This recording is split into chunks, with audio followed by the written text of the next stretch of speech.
The Joe Rogan Experience podcast is brought to you by Audible.com. This episode is at least once a month. Audible, sometimes twice, is a sponsor of this podcast. What is Audible? Audible.com is a fantastic resource for audio books. If you go to audible.com/Joe, that's audible.com/Joe, you can try Audible free for 30 days and get a free audio book. And one of the cool things that Audible has, if you're a junkie, if you're into like technology, like I am, I'm a tech junkie, they have a thing called Whisper Sync. And it works with the Amazon Kindle Fire. And what it does is it's really badass. Say if you're reading books on the Kindle, and you like read to a certain page and you go to sleep, you bookmark it, and then when you get in your car, an audio version of that same book plays. Really cool shit. So if you do a lot of traveling, if you're stuck commuting, whatever, Audible.com is an awesome resource, and they're a cool sponsor. It's an excellent company, and you got some great books. The one I'm listening/reading to, I'm doing both, is Christopher Ryan's Sex at Dawn. We're working on getting him here. He's going to be in here in January. Fascinating dude who wrote a book about primates and sex, and very, very interesting, fascinating shit. Speaking of primates and sex, our other sponsor is Onnit.com. That's ONNIT. What does that have to do with primates and sex? You're a primate, and Onnit.com will help your sex. I've been using a lot of Onnit products lately. Onnit.com is going to start selling boner pills. Are they really? Well, we're going to start selling some sort of a testosterone booster. There's certain things that actually work for natural testosterone boosting. So I've been trying. I've been testing all the ones that you can buy at the convenience stores lately, and my new favorite one is like the Super Sex Pack or something like that. And it comes with one Magnum condom and a pill for men and a pill for women. Though I've never seen a woman pill, so like I took it, and the woman took it, and she said it worked. It kind of what would that be that would make or have women? Well, that was an episode of Sex and the City, wasn't it? Like they were taking Viagra. The girls right. taking Viagra. The girls were taking Viagra. Yeah, I think Viagra works on chicks too, doesn't it? They say so. Yeah, oh, wow. They say. Yeah. Oh, wow. So check it out though. It's great. It's only $7, and you get 2 pills and it's Viagra. Condom. The crazy thing is, it's Viagra. For $7, you could get Viagra. You could get the condom. You can get all the, but it's the weird loopholes that you're buying it as a sex pack at a drugstore. I just use oysters. Oysters? Does that work? Zinc? Oh no! I just get a bucket of them and stick my dick. How does your dick get in the bucket correctly? I don't know. It's so fat. It's a perfect fit. Wow! Imagine that's all you can fuck is a bucket full of oysters. It's the only way you can get your nut off. Sandwich bag. The latest products at Onnit.com, we have those Blendtec blenders you can use to make kale smoothies. We got hemp force protein powder, all kinds of good shit. These buffalo jerky bars. We're basically just trying to sell you the best shit available, the best shit for health and fitness. All things that Doug Stanhope doesn't give a fuck about. That's all we sell, including kettlebells and battle ropes. If you use the codename Rogan, you can save 10% off any and all supplements. All right, Brian. Let's cut to the bullshit. Let's get a nice quick commercial in today. What was that? What are you preparing for? I was getting those some end of the world shit. Yeah, I was getting a blade slinger. There you go. Maybe. All right, this thing isn't working. Act like you want to sing the song. It doesn't work. What's wrong with it? I don't know. Is the computer frozen? No, it's the sound's just not coming out for some reason. Oh, but so we got to fix that because I want to play Bill Burr's Chuck Berry, John Lennon thing. It's one of the funniest fucking things I've ever heard. Cool. Do we have to restart the computer? No, I think we just have to figure out why this isn't. We have a new setup here. Oh, look at that. That's why there's two monkeys behind the boards now. Joe Rogan Podcast, check it out. The Joe Rogan Experience. During my day, Joe Rogan Podcast by night, all day. We're here, bitches.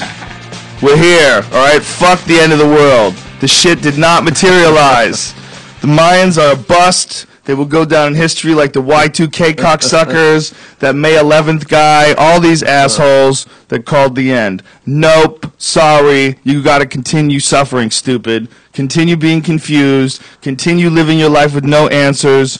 That is the answer. The answer is there's no fucking answer. You're supposed to be terrified. Yeah, Red Band, when you're back in your seat, search Wiki Deaths 2012. See who died on 12/21/12 that for them it was the, oh shit, this is right. Yeah, for them. My chest is seizing up. Maybe we were one of those in a parallel continuum, and in this life, we somehow or another got through, and that's the path we followed.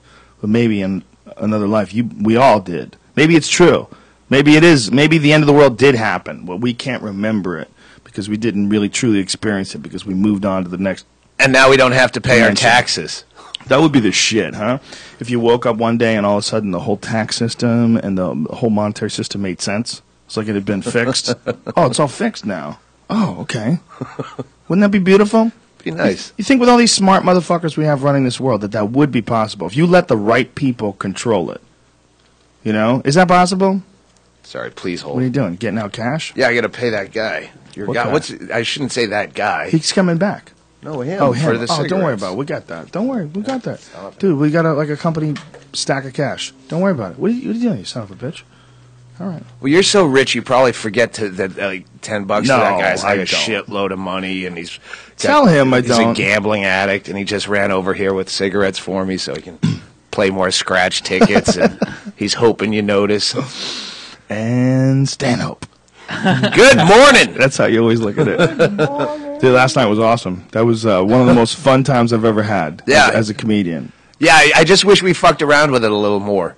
Yeah? You know, yeah. Like in what way? I don't know, like something goofy. Like we're all together. We should be doing something goofy at the end, like the Yeah, fucking maybe, blue right? collar guys. Or, you know, sit around and tell stories, or like something that like makes it more than just all right. Here's 3 guys in a row. Christmas But song. I didn't. But we stunned around and took pictures with everybody for hours. I think that's You were probably out there better. forever. Like, Yeah. I purposely didn't stand near you because I didn't want to create that no, just you situation. Oh, yeah, Like, that's ugly. yeah. So I just worked the lobby. I Hugh Hefnered it. Well, that's how it usually is. We usually have like little packets of people. Like Brian will have his little packet of people taking pictures, and Joey will have his.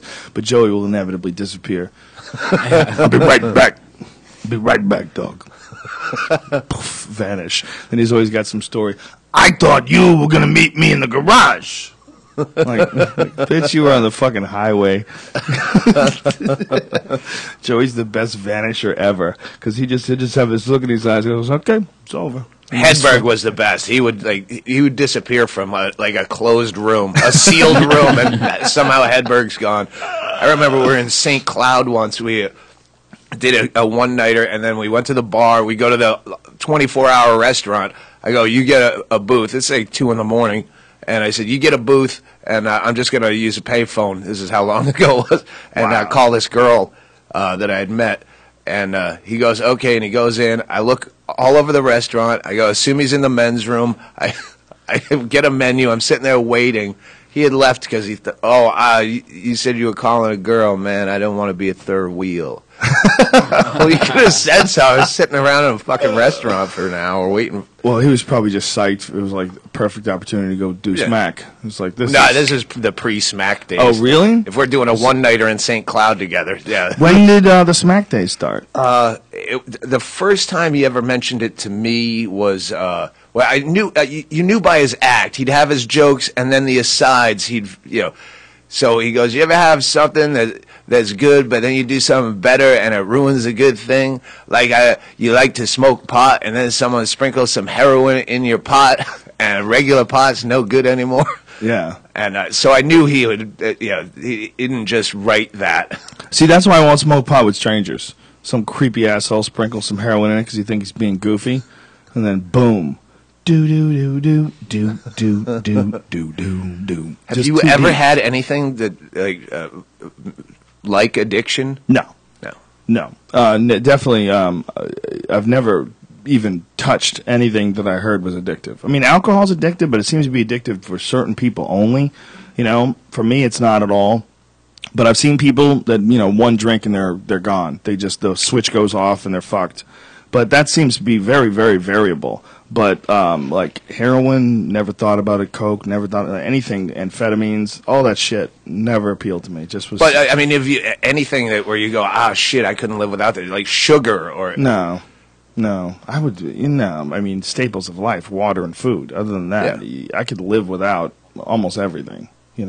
Yeah. Yeah, I mean, I think that's a weird connection that people have to like certain things, whether it's sugar or coffee or cigarettes, or there's just weird connections that people have. They like seek normalcy in the repetitive things and reoccurring themes in their life, and they just get connected to it. There's people that'll lose their fucking mind if a bar they go to closes down. They'll lose their fucking mind like it's the end of the world. They don't know what the fuck to do. The bar's going I would, under. if I still lived here, I'd be like that about the Coach and Coach Horses. and Horses? Yeah. That was place so is sad. Classic. That place is fucking classic. That place was a vortex, too. That's the place where Callan was out in the front of the Coach and Horses, and he ran into an ex-girlfriend that he had who had turned into a streetwalker. Wow. Yeah. That was deep. That was fucking deep. I had that happen, oh God, what was his name? There's Josh something. He was a comic, and he was playing Vegas, and it's like 5 or 6 in the morning now, and there's a hooker at the bar, and she says, do you want me to go up to your room and dance? And he says, well, what are you gonna do? I mean, are you gonna dance? I'm not paying you that much money to dance. What? And she goes, well, are you a cop? And he goes, no, I'm a comic. She goes, really? Do you know Doug Stanhope?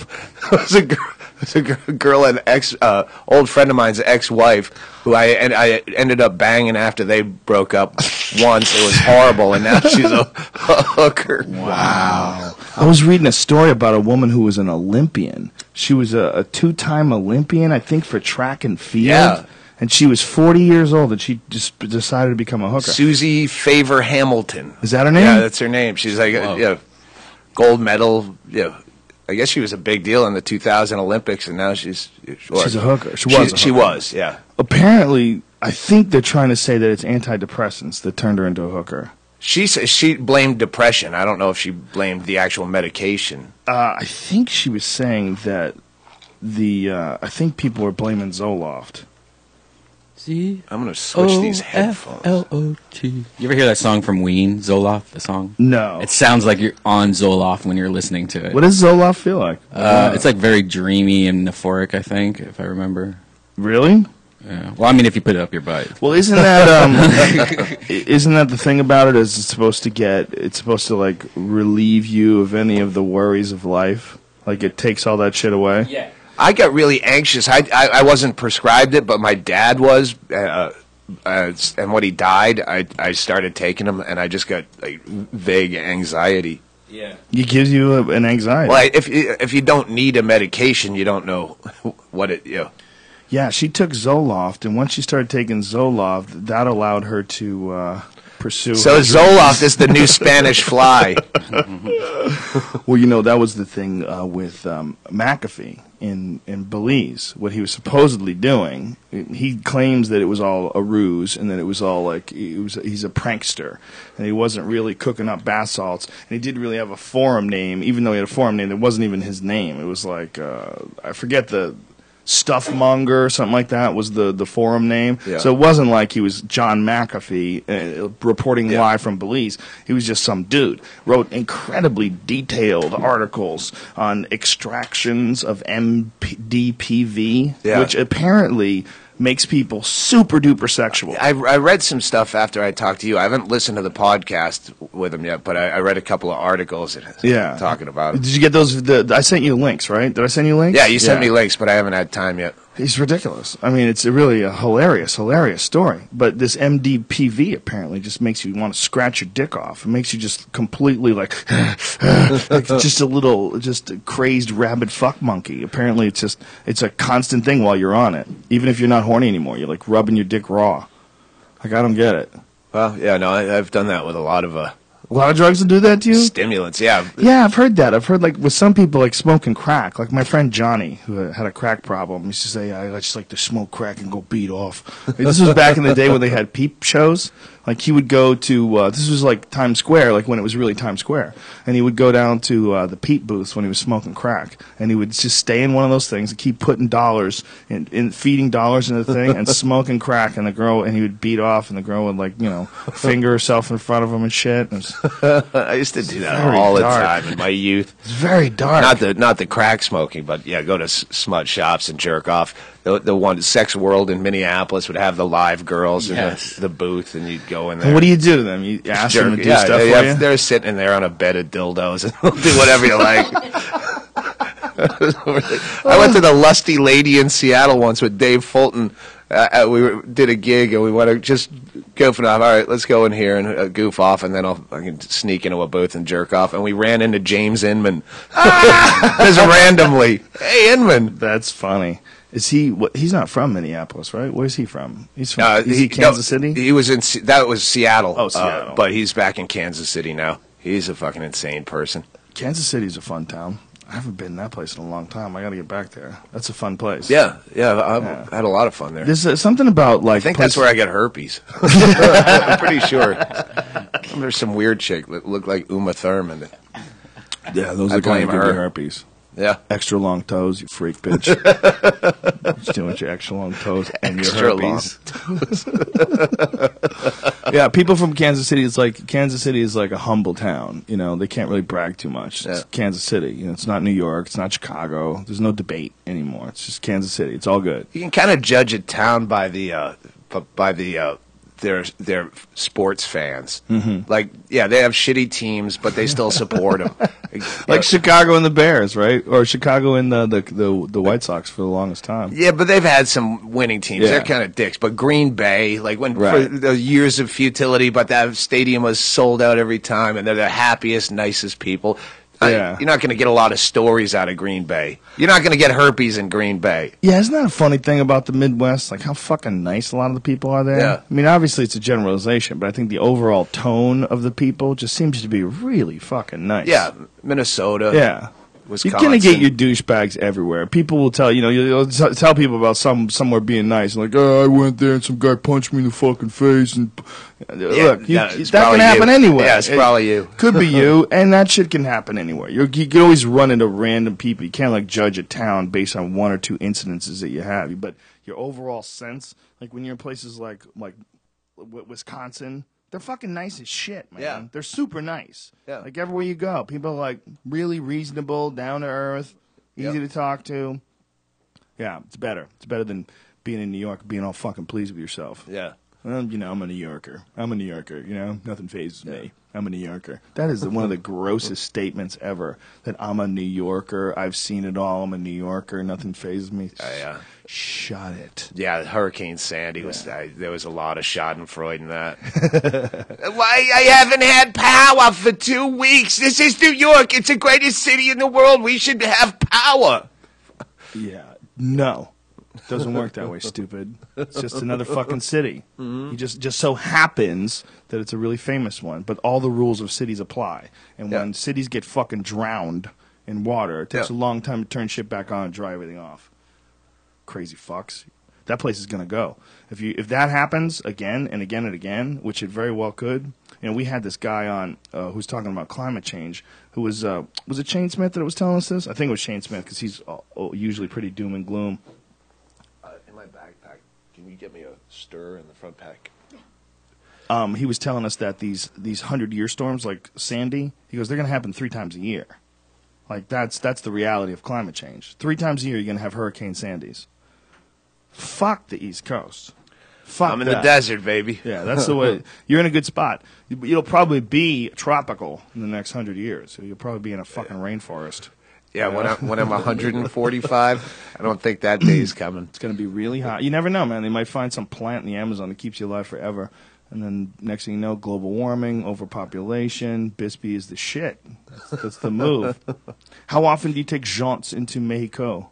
Almost never, no. But it's 7 miles away, right? Yeah, but the town on the other side is like nothing there. The only reason you ever go over to that town is to get prescription drugs, and they don't have they have Xanax. So That's it?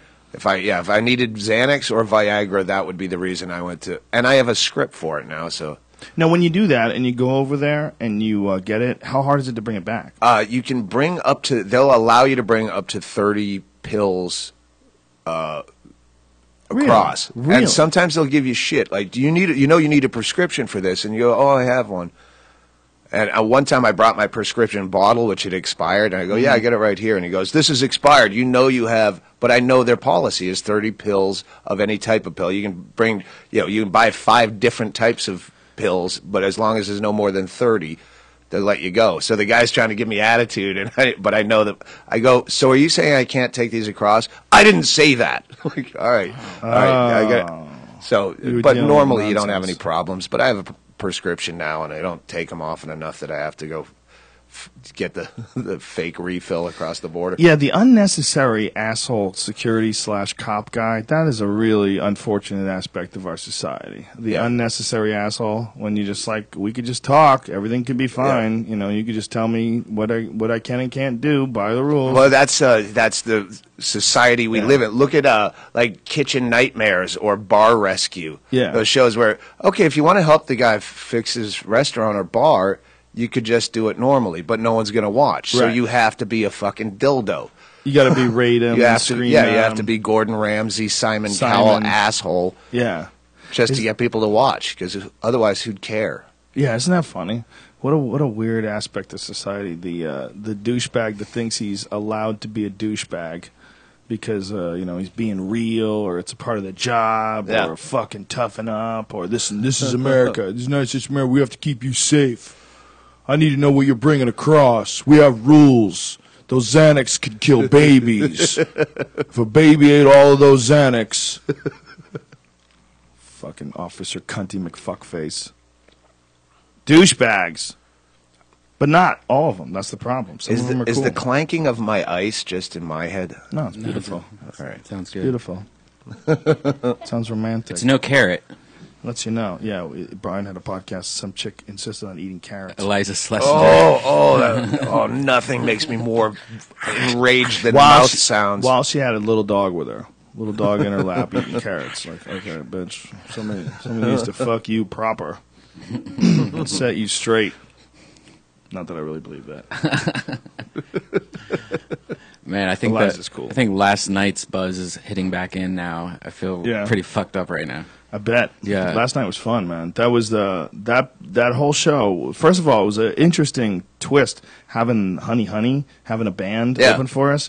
It made the whole thing feel like a totally different sort of experience. Yeah. You know? So that worked well, because I know most times when you mix music with comedy, it always seems to be annoying. But yeah, but you know something that we were talking about last night. Me and Eddie were like that with some shows and some crowds. That might be the case. Like it might not mix to have music with comedy. I've traveled with a couple of guys, Mishka Shabali, who I fucking love, and he's a solo act guitar, and a lot of songs that fit my crowd. Drinking, hardcore, almost like Bukowski-esque songs. Right. And the Matoid, who's just this weird guy from Finland that was really crazy, but it didn't work touring. Like, all right, last night was perfect because it was a hyped show that everyone's there. They know what's going on. They know that it's going to be music and comedy. But when we were touring, you'd show up in whatever Fuckville, Tennessee, and they're like, that guy's not funny. Like, he's not supposed to be funny. It's music. But some people, it hasn't been promoted enough that you know what to expect. Yeah, as long as it's good. I mean, some people are just so fucking tight-minded. They're so closed-minded when it comes to what they want to see and what they don't want to see. But it's what they're trained to expect. Exactly. Too. So, like, when Mishka would have songs that are vaguely funny, then they think he's, supposed to be Henry Phillips, and they're like, the guy's not, well, he's not supposed to. If it happens to be funny in the song, that's part of the, but it's not his job. But you can't, like, you're the only one you trust to go out and tell the audience. And as the headliner, you can't open up and go, okay, I'm going to open the show and then close the show later on. But I have to explain to you fucking nitwits what's about to happen. Yeah. Well, the crowds that we attract, though, that doesn't seem to be a problem at all. Like, this last night, obviously, was a hype show and it was sort of a big event. So I don't know if it's indicative of how to work every time, but it would seem to be so smooth. Well, yeah, a theater show is different than the shit I was doing, where you're playing some goofy rock and roll bars out of a van. Yeah, there's good things and bad things about theater shows. It was really interesting. We did a show Thursday night at the Improv, And these people came up to me and they said this is the first time they had seen me in a comedy club. They saw me in Austin, they saw me somewhere else. Like, I've only seen you in these big places. Like, the guy was like, it's way better in a small place. Oh, it's all, yeah. Like, it really is. If the money were all the same, Yeah. I'd do 75 seaters. Really? 75, you think? A fucking Velveeta room in Austin. Like, I would love. Is that 70? How many? I think it's 65, 70 people. Wow. But it's so closed and Yeah. intimate, and Yeah. it's like you feel like the life of the party rather Yeah. than a paid, dancing monkey. Well, there's the other side of it is there's something crazy about doing, like, it's a different sort of a show, but when you do a crowd like last night where it's whatever it is, 2,000 screaming fucking people Yeah. going bananas, there's something about that too. Like when you're I crushing, felt so removed. Like you Yeah. couldn't see anyone. Even leaning in, it was hard to see a Yeah. face. it's certainly a different experience. It's definitely the big theaters are a way different experience. We had still- like in the UK, we were doing all theaters. Most of them we had no business playing. We're not going to sell out a 2,000 seater in Sunderland, England, but someone thought it was a great idea. But a few of them, like Wolverhampton, still my favorite city in the UK. Wolverhampton. Go Wolverhampton Wolves.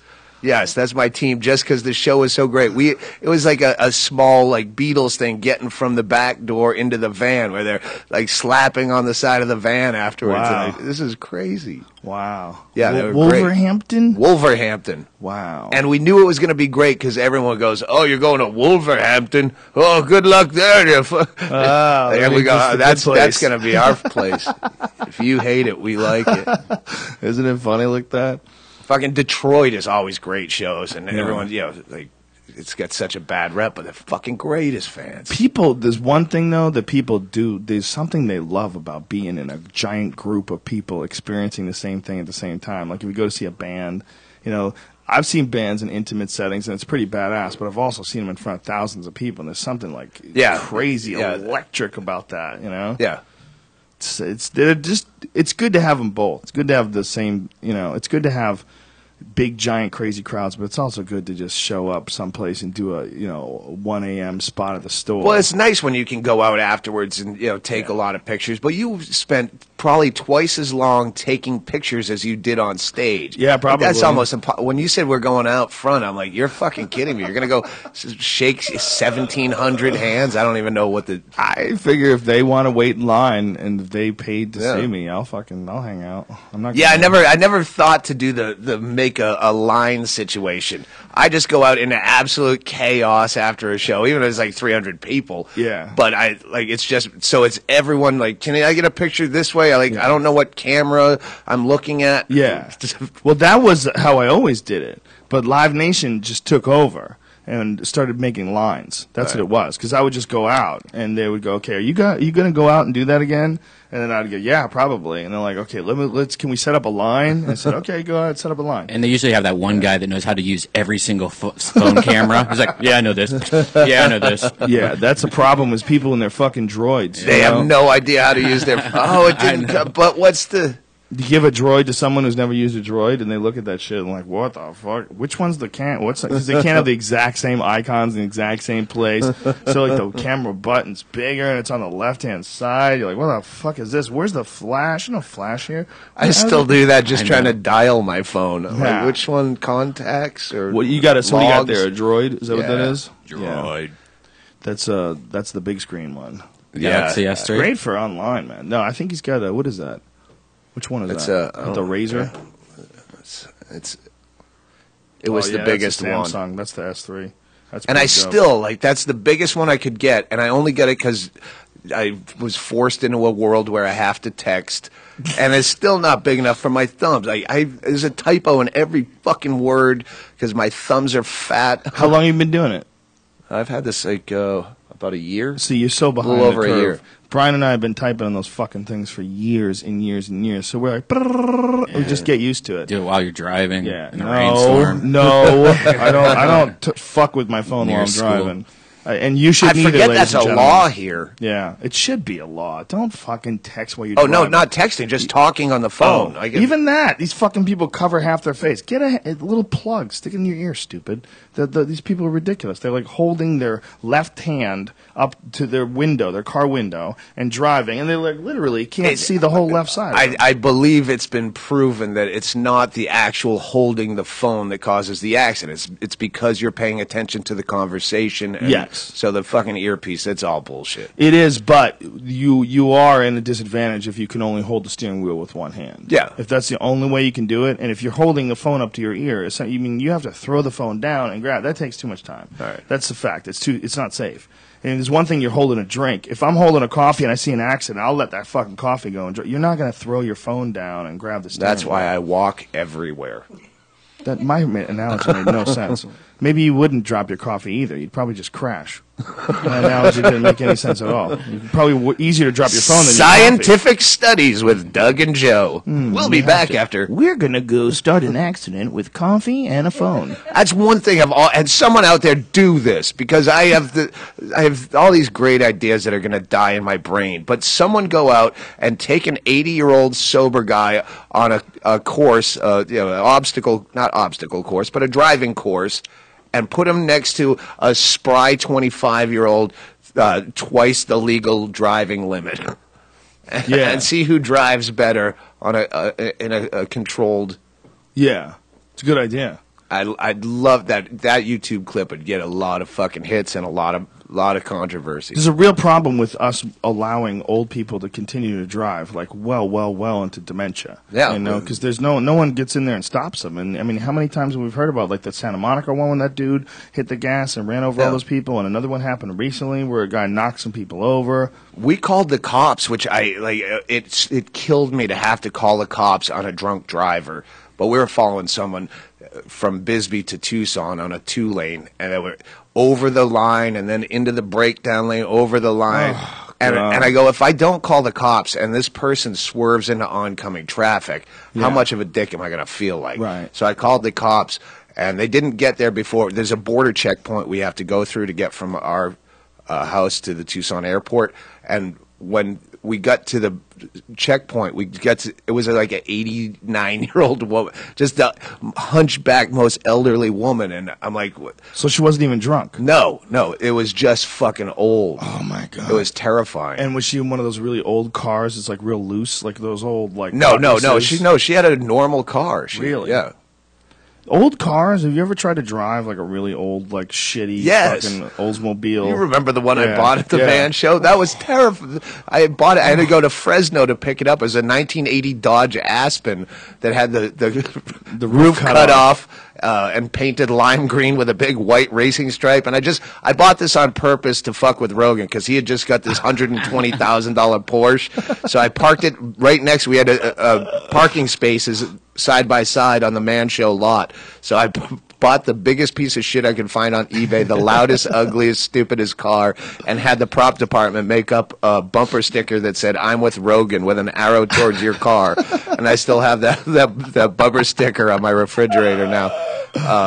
I remember that. But place. it was terrifying. The speed limit should go by the quality of your vehicle. Yes. It shouldn't just be a blanket thing. Absolutely. Yeah, there's old cars like with drum brakes and shit. Those things are really sketchy. Yeah. Everybody, you know who has one? Bill Burr. Bill Burr has a really old Ford, I think it's a Ford pickup truck, like a 1950 something pickup truck, where it's a manual transmission where you shift it on the stalk. Yeah. You know, it's like, so you're pulling a lever that's attached to the steering wheel. It's craziness. And he loves it. The joy and sparkle in his eyes.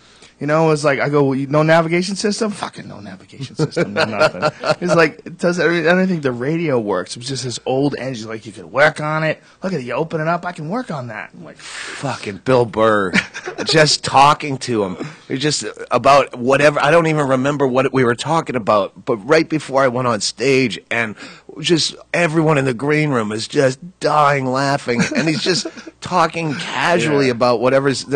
And then I got to go on a stage after this, and nothing in my act is as funny as just him kibitzing. Yeah, he's such an awesome dude too. You know, Yeah. he like didn't want to hang. He's like, oh, I don't want to. You know, Bingo went out and got him. Yeah, he's so like he was silly. leaving, and I don't want to impose. Like, Yeah. get the fuck out of here. Come hang Yeah. out with us, man. Yeah, what are you talking what, about? you want us to be completely overrun by industry and no one fun in the green room? Yeah, it was a weird green room, and Doug and I were talking about this. I think we talked about this before the podcast started. We didn't Yeah. know fucking half the people in there.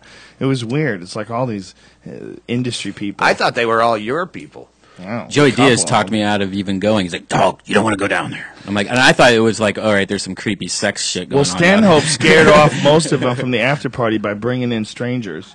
Stanhope just went out and grabbed some I did strangers. them. They had this giant spread of food that you know is going to go straight in the trash. Jeff Wills assured me it goes to the homeless people. I'm like, yeah, I'm sure that's what you're thinking about while you're counting the beans at the end of the night is, oh, make sure the cold cuts get to the homeless. Right. just drop them off in the corner of Skid Row. Flop. Yeah, and there's like 3 cases of beer, and Yeah. it's just us in industry. So I've just got people out of your line. I go, he'll be down here eventually. Come drink free beer. So Stanhope grabbed a bunch of people, brought them down to the after party, and smoked out all the industry people. Eventually, like, I'm uncomfortable here. Trying to talk about my pending deals. Let me flee. Fuck them. That's I hilarious. didn't know most of the people that were back there. It was like my manager and my agent, and there's like a bunch of Wait, who's fucking your manager? strangers. That was Chandra. That was my manager's. But who's the co-manager. cleaner? Sussman? Sussman, Jeff that's his Sussman. He's name. the cleaner. And that's hilarious. I was talking to the Shit guys. goes wrong. You call Sussman. I was talking to the guys from Impractical Jokers. I don't know if you've seen it. What is that? It's like a prank show on True TV, which is a fucking awful network. It's the only good thing on the network, but it's genuinely funny. They're 4 friends, and they pull pranks on people. But the idea is we're gonna make our friend go do this, and then it's really the prank is on. They're fucking with each other. It's really funny. It's soft, genuinely funny. And I was talking to them because they have some problems with the network that make the Man Show look fucking like we owned it. Really? Yeah. And I'm like, you got to get a guy like fucking Rogan's guy. We called him the cleaner. I couldn't think of his name. Sussman. Yeah, you need someone to call, like the network telling them what to do on their off time. And oh my god, Really? They tell them what to do on their off time? yeah. Like what? Like they were gonna do a gig in Iowa. They had like 5 shows booked in Iowa just on their own. Couldn't let them use the Impractical Joker's name. Then they told them they couldn't even do the gig because they wanted them to be focused on the show, even though they're not taping. It was like crazy. Do you remember when we first sat down to do the Man Show? One of their first ideas was that we film the beginning of it in Iraq. That we go over and do the Man Show in Iraq. Oh, I don't remember that. And I was like, that was their idea? Stone Stanley's idea. And I go, are you out of your fucking mind? I go, you want to go to a war zone and have girls jump up and down on trampolines.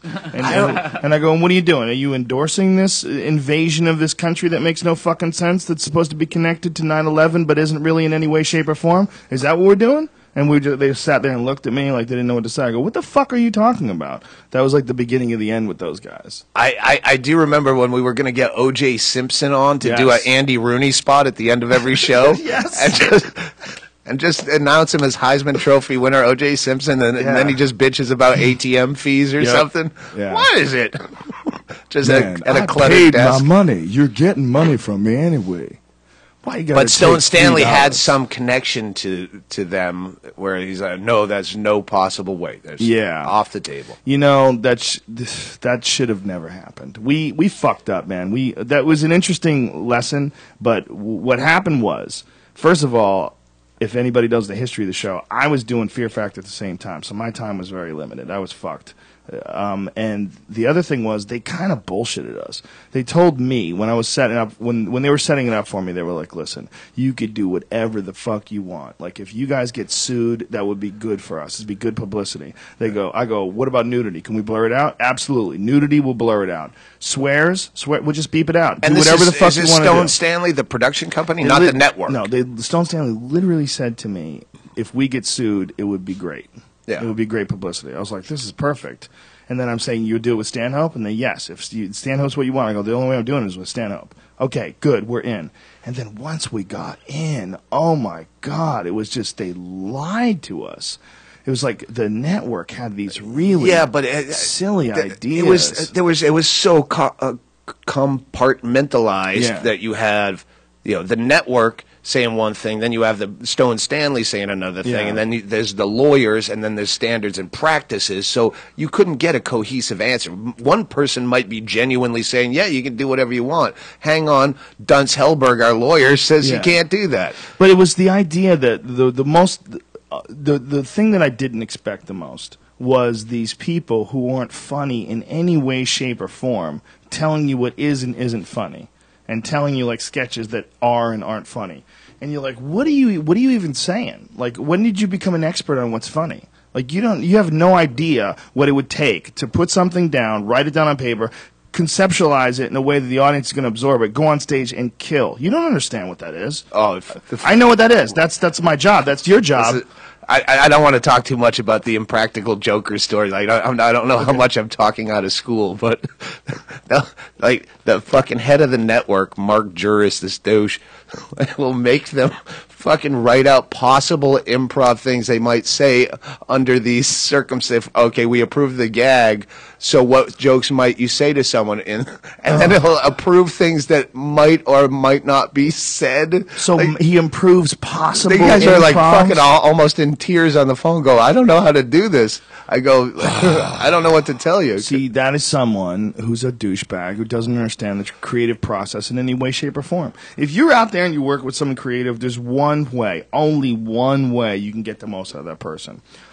Leave them alone. That's it. Leave them alone. Let them come up with their own shit. That's it. It's the only way it's going to work. If you start meddling, you're not going to make it better. Yeah. You're not. You're not going to fucking straighten out the plot lines. You're not. You're not. If they're funny, they're going to figure out how to do it. If they work on it hard, if they care about it, they'll make it good. If they can't, they suck. And you're not going to fix that. You're not going to fix suck, and you're not going to make funnier. You're just not. Yeah, me and Bill were talking about that. We're getting to a level where, you know what, I can just do stand-up. I don't need to be on TV. I can make that, enough money now as a stand-up where fuck you. Yeah. I feel like that with everything except the UFC. But the UFC, they're like a family to me. Like Dana. And, yeah, but that's not a gig where they go, okay, you have to do this and this and this, and we're. No. I mean, it's the easiest gig of all time for me because I'm this fanatical fan. Yeah. But as far as anything else, I don't give a fuck. Like I've been offered movies before, and I'm like, I don't want to do that. What am I going to go to New Orleans for a month? The fuck am I going to go? Sit in a trailer. Yeah, I have no desire. I like if the level of fame that I had 2 years ago was all I could ever get to, I'm good with that. I'm not even famous. I'm uncomfortable with the amount of fame I have. Well, you're unquestionably famous. No, you're but I mean, walk down the street famous. See, that's better because you're famous among stand-up comedy fans. I'm perfect. There's a elite group of human beings, that are like in this one category that I consider funny, and there's not that many of them. There's it's really kind of amazing if you stop and think about it. If you think about how many people are actually on the planet. Hang on, I just got a text. I just want to make sure it wasn't Q listening from Impractical Jokers going, you're going to get us fired, man. What the fuck, man? True TV pays my mortgage, man. What else is on True TV? All the fakest shows in the world. The fakest shit, hardcore pawn is completely fucking fake, set up. Mystery Diners was one they would run it where they watch a bad employee. It's like slap you in the face, insultingly poorly staged. Wow, where so horrible. They'll have a bad employee and we think he's stealing, and now we have video for. We set up hidden cameras and we see him stealing things. And wow. We watched one where the guy, him and his friends are carrying a keg out the back. Well, when they're going out the door from the inside shot, the keg is not tapped, but on the other side of the door, the keg is tapped. So we called up. And we go, I need to talk to that employee, Jed, whatever the guy's name was. We saw the show. I think because he was serving underage people, and we go, yeah, I think he served my underage daughter, and I'm going to take legal action. And the fucking manager had to tell me outright, no, that show's completely staged. Yeah, no, those are hired actors. They don't. That's funny. Wow. Do you remember Bingo? Can I get another one of these? Yes. Thank you. Thank you, my love. Do you remember Governors on Long Island? Yes, There was a dude who worked at Governors. He was a wicked cool guy who was a doorman who also doubled. They would fly him out, and he would do various talk shows. And they had a deal where they would call him up and then go, hey, we're looking for a guy who is in love and is having an affair with his brother's wife. And he'd be like, what the fuck do you know? I am in love and having an affair with my brother's wife. And he would just fly down, and they would just... That's what I did with Jerry Springer. You did it? I You did that too? Springer when it first started. I did Springer, and then while I was there, the fucking producer guy, just fucking crazy guy. I actually got sued by him later on. He said, he goes, okay, we're going over the script. It's me and two strippers that are pretending to be strippers, probably. And we're going over the, rehearsing.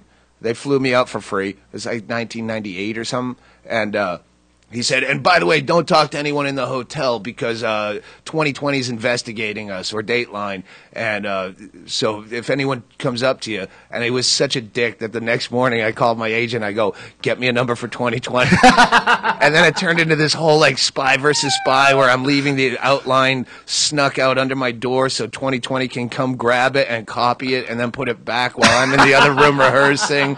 It was fucking crazy. And then, so it was a whole... The story's on my website somewhere in the Whatever archives. happened to that really fucking funny show you did for Fox, that hidden camera show Yeah, where that's you great. cooked a cat? Yeah, where yeah. you brought a cat to was that I whatever? was trying to mail my ex-girlfriend says she wants her cat back, so I went to like mailboxes, etc. to mail. It was what looked like a dead cat in tin foil. Did they mail it for you? I don't remember. It was a montage of different places. That show was I funny. don't think though. anyone mailed it. That was in the 90s, right? We filmed it in '99, and it didn't air till 2001. They just shelved it, but then they pulled it out as a summer replacement. It was after 9/11 because they changed it from Attack of the Hidden Cameras to Invasion of the Hidden Cameras because they thought Attack was too strong in a post 9/11 world. Oh god. Yeah. Oh god, I hate everybody. I fucking love Hidden Camera, and none of it's good. Yeah, that Except show for that's was- why I love Impractical Jokers. It's finally like after years of punked, and you just want to leap through the TV and slap that fucking Ashton Kutcher in his cunt mouth. right in the cunt mouth, right? Yeah, we set up a fake valet. What idiot is just going to give their keys to a random stranger? Really? You don't valet park your fucking car, Ashton Kutcher, you smarmy cunt. Smarmy cunt. And they were just like so poor. Candid Camera. I want to get like box sets of old Candid Camera because this shit makes me fucking cry laughing. Yeah, Candid Camera was pretty fucking bad. Yes. Yeah, there's not that. What is the deal with Hidden Camera though? There's like certain rules that exist now that I don't think existed before. Was reasonable expectation of privacy. Oh, I gotta fucking tell you a story remember off the the air. fake I have the Dr. injunction in my backpack of why I can't tell you on the Okay. air. I got a story off the air. Do you remember the fake Dr. Phil that we had for the Man Show? Yeah, yeah, yeah. That guy was fucking brilliant. That was me.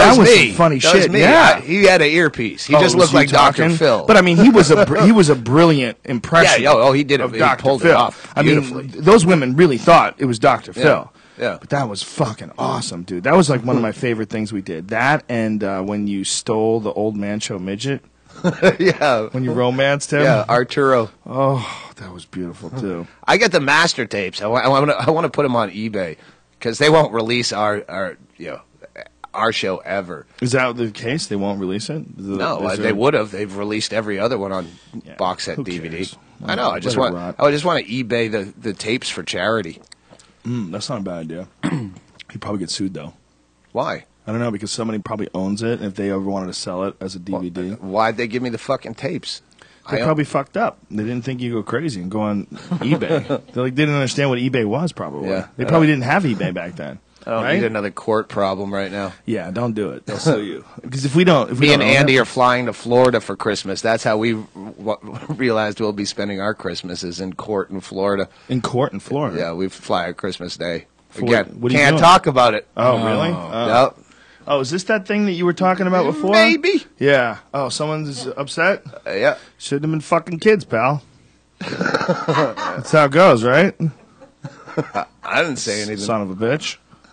I don't even know what we're talking about. I'm just making things up, folks. If this in any way coincidentally relates to the actual events of the case, it's strictly. Don't worry. After we're out of court, we'll be able to talk. Oh, okay. So after we're court, good. you could go. Yeah, we're good. So it could become a part of your act. 20 minutes. That's a problem. That's the problem when Solid you 15 have minutes. a great story, but it's with another comic, and it's pretty much his story. Right. Well, here's what you But, got to yeah. do with that guy. Don't fucking lay it out for him and say it in the perfect joke form. Oh, yeah, he'll have his own take. But he's been making jokes about it for years. Let's get off, because this is annoying the audience. Not only Yeah. that, we're already probably tripping on some fucking legal issues. You can consult with Jay Moore, though, if you need help with that. Yo. Speaking of fucking hilarious, I sent Doug this thing, and there's a video of Bill Burr talking about Yoko Ono and John Lennon, and it is one of the fucking funniest things I've ever seen. Oh, you on got the it queued up? Beatles. Yeah. We're gonna show it because it's so perfect. It was when John Lennon had a chance to perform on a television show with Chuck Berry, and he brought Yoko Ono with him, and Bill Burr just breaks it down. It's one of the fun. You have to see it visually, folks, too. If you're listening to this on iTunes, do yourself a favor and just YouTube Bill Burr, Yoko Ono, and find the clip and watch it, because the look on Chuck Berry's face is fucking priceless. I mean, it's priceless. Chuck Berry, Yoko Ono. About the Beatles and how great Is this the video? Yeah. was, whatever you want to say. I totally agree with them. I think they're the greatest band of all time, but I have to be honest with you. John Lennon and Paul McCartney redefined Pussy Whipped. You have to watch this fucking video.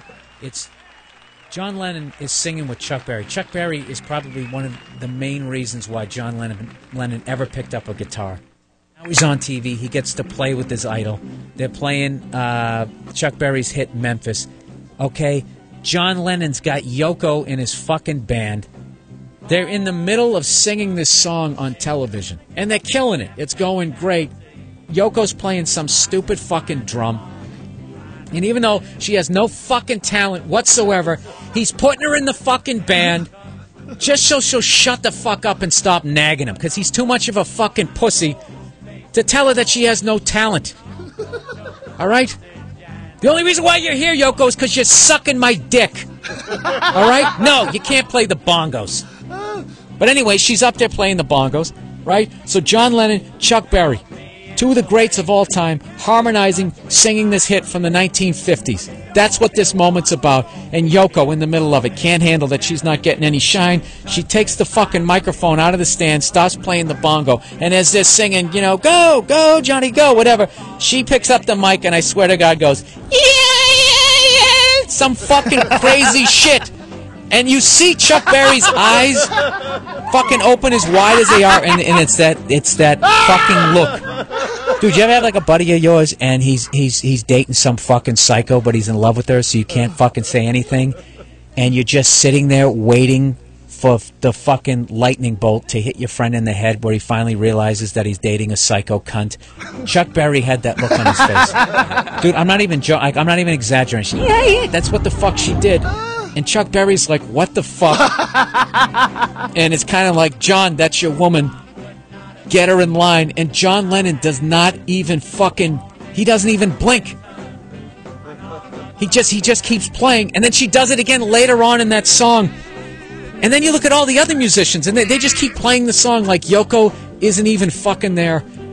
And I actually get infuriated when I watch this video. The fact that John didn't just stop playing in that moment, and what he should have done was dressed her down, right there. You say, fine, you want to have a fucking moment? This is your moment. If you ever fucking do that again, I will slap you so fucking hard in the head, your eyes are going to look like mine. You understand me? You play that fucking bongo, and you shut your face. You look like that bitch who crawled out of the fucking well in Ring. You understand me? I don't even know why I'm fucking you. I could be fucking anybody. You can't play the bongos. You can't sing. Shut your fucking face. And then he just walks back up to the mic and just counts the band back in. Right? Isn't that what the fuck he should have done? That's beautiful. Bingo's here. I told Rogan, I go, anytime we get into a really strong riff together, I'm going to have Bingo lean into the mic and just go.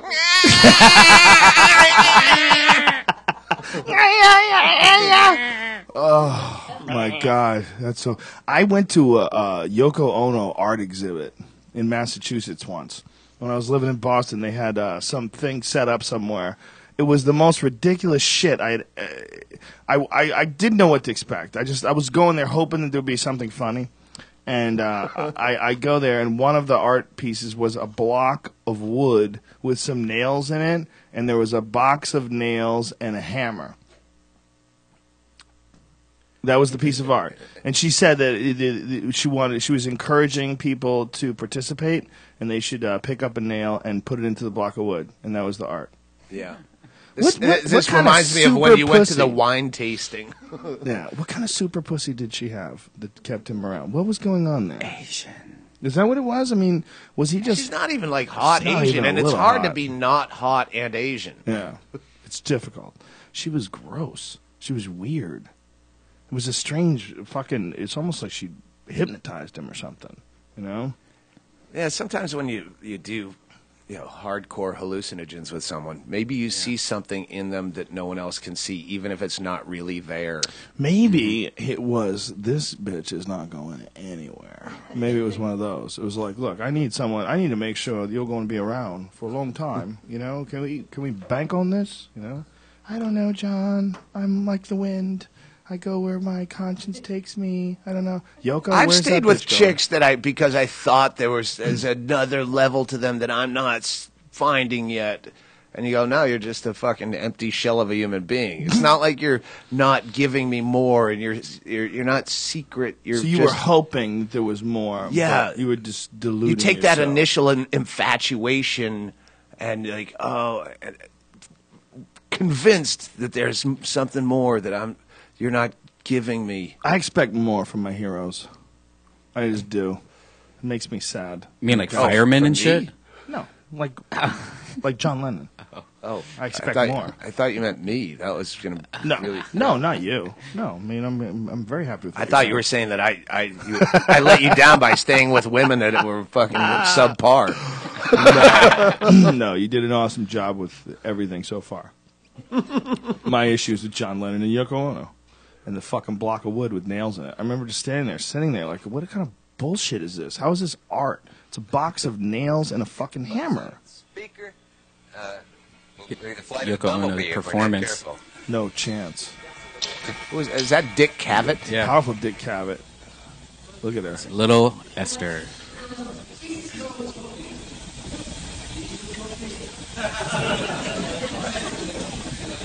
This is called Beautiful Water. It's a song from Little Stars called Sometimes in the Middle of I don't understand a fucking word she's saying. We Are Water. I think She's got a lot of money. Bitch needs to get her teeth fixed. I wonder if she just starts going.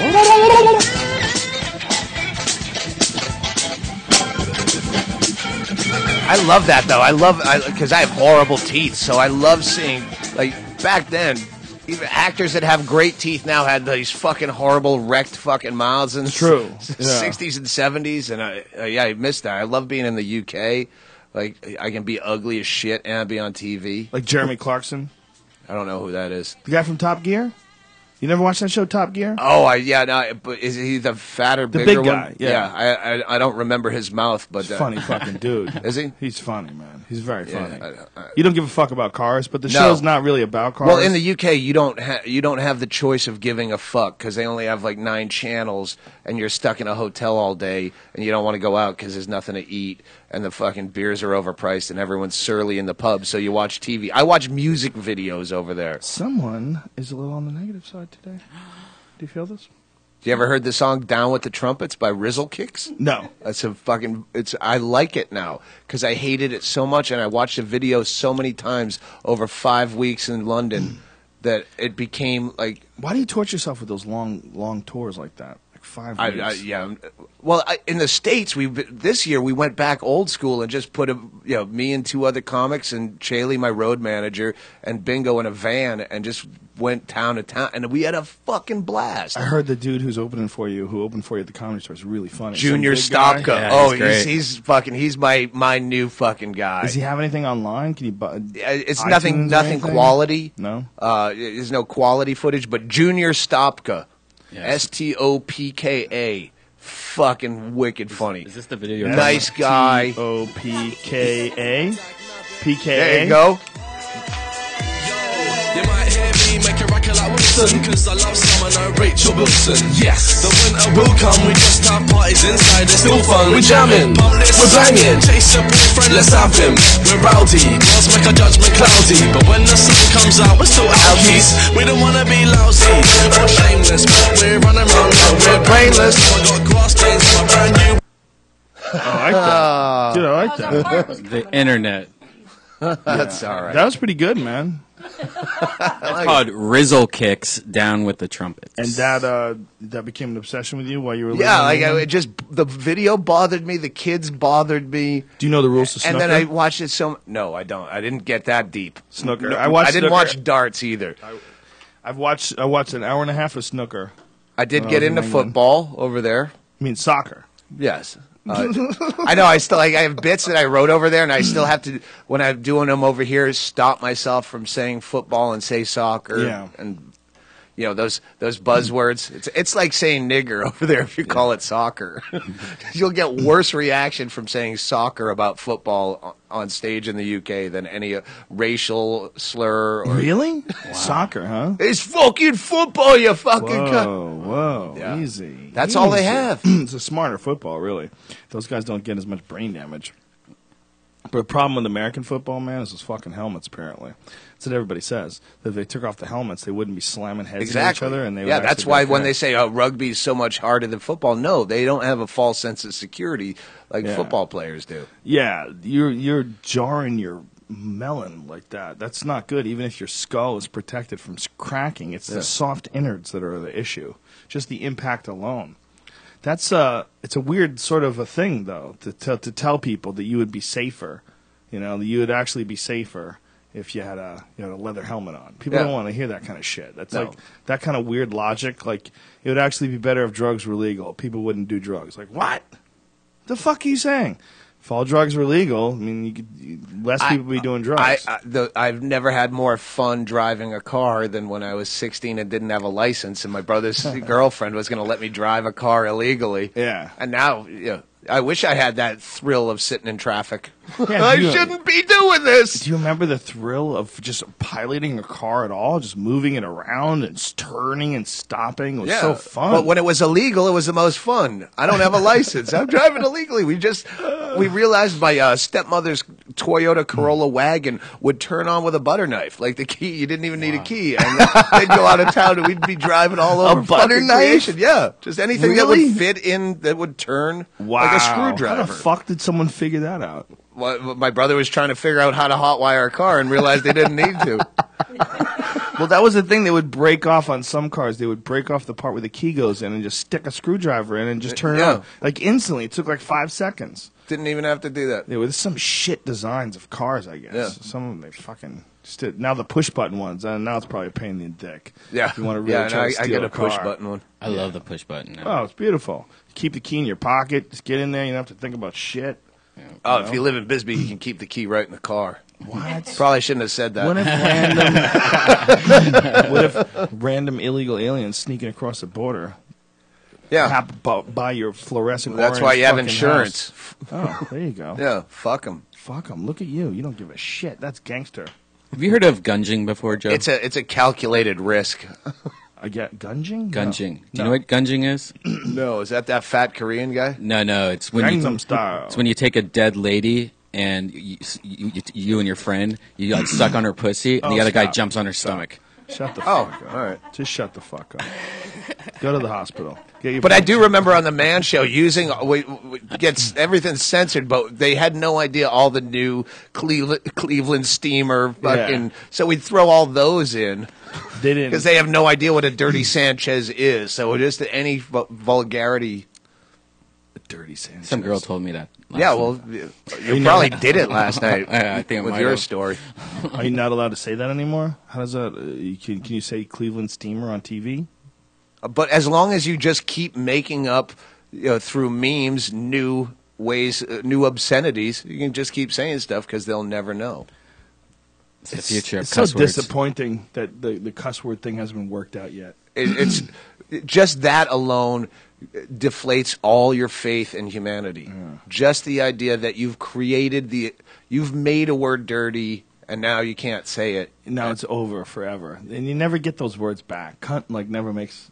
Just see it on whatever Desperate Housewives or any kind of show. She's a cunt. Dora the Explorer. But there is the idea that if it were completely okay to say it, then we kind of lose because then you don't have any expletive when you really want to deliver a thought. You're a fucking cunt. And if cunt was an okay word to say, then what are you going to say to make someone upset when you want to hurt their feelings?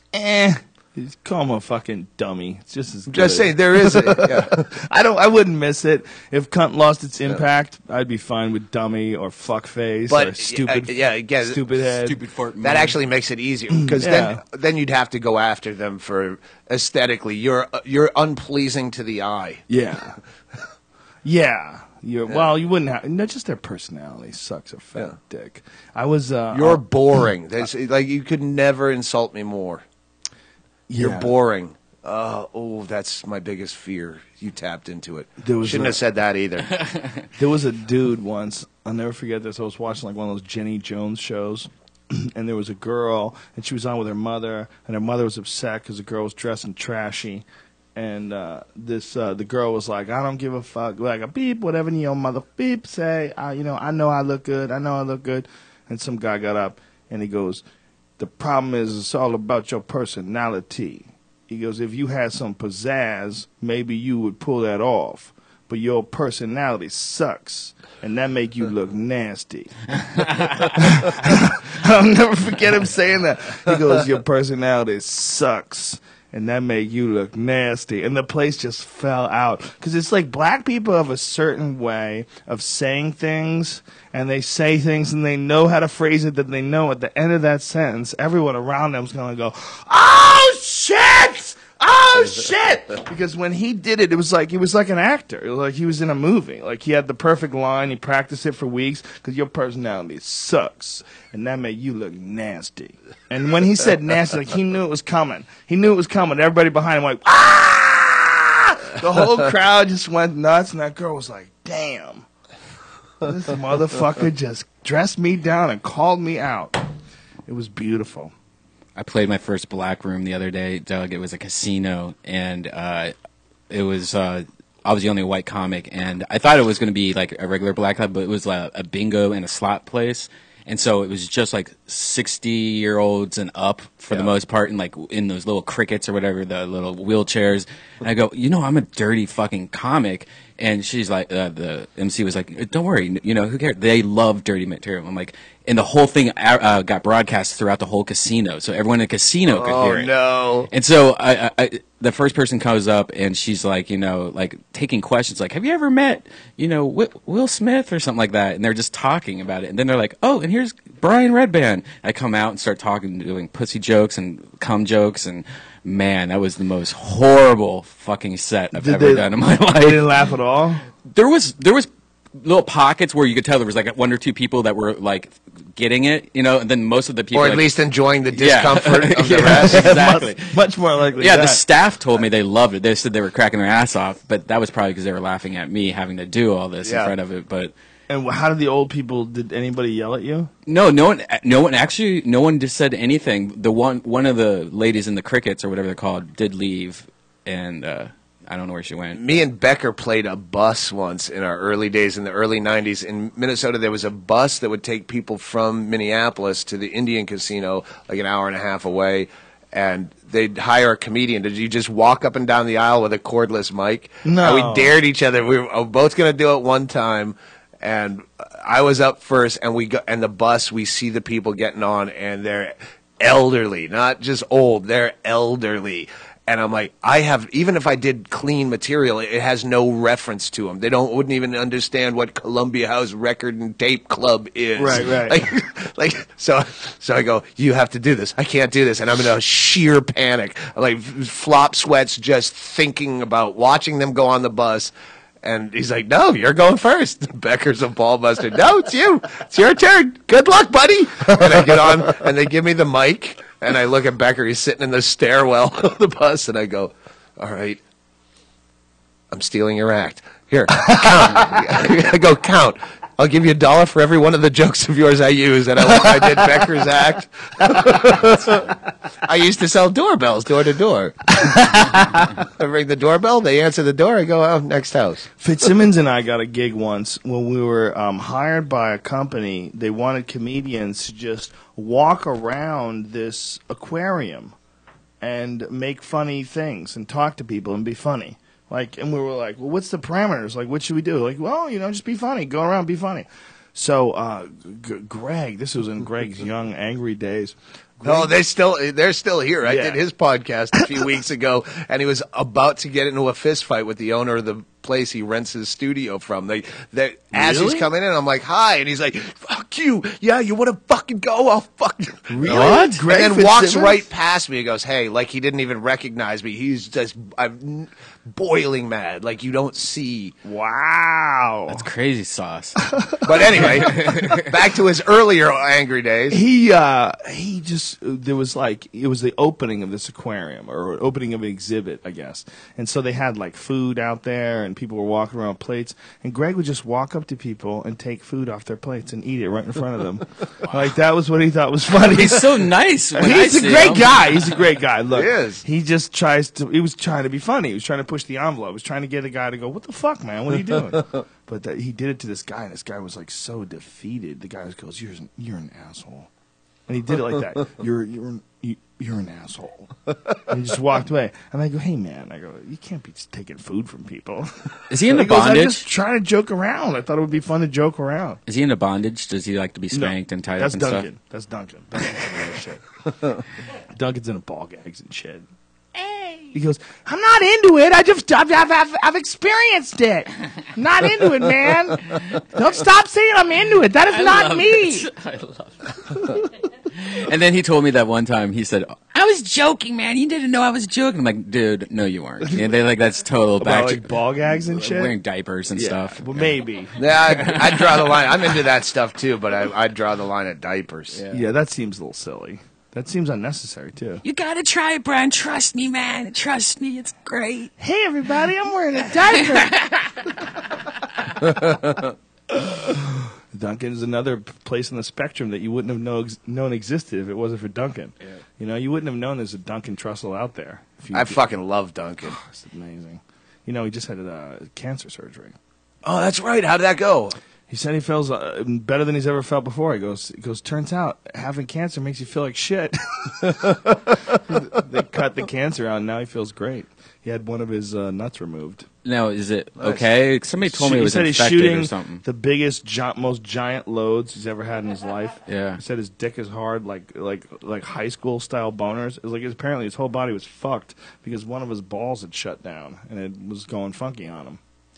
It was crazy. Yeah, I just went through a ball thing right when that happened. Ball thing? Yeah, I did this crazy flight another to drink. get diamond status, and I didn't know if it was flight related. I flew from Tucson to Johannesburg to Amsterdam to Vegas, back home through Salt Lake, and just to get 23,000 miles in 72 hours. And what happened to your balls? But on the last flight, I just started getting this fucking wicked ball pain in my left nut, Ooh. and then like it lasted like by the second day, if I could get it, it was okay. But if I got up to stand up, it would just almost floor me, like tears in my eyes, just as like someone like twisting the fucking back that back cord on your nut. And, Holy shit! And I don't go to doctors unless it's necessary, but I did tweet about it. Like that's how I get my medical advice. I go on Twitter and go, "Hey, my ball really hurts." Did you pull your groin? So I got the doctor that's always on O&A. Dr. Oz? Yeah. Wait, no, Dr. Steve. Dr. Steve, yeah. Thank you. Dr. Oz. So he walked me through. He said, "But it's." I thought you said Oprah. It's almost definitely this, and so I had a friend who brought over some antibiotics that had been sitting in their cupboard. So what did he say? It was Took those. almost deaf. What was the almost deaf one? I forget.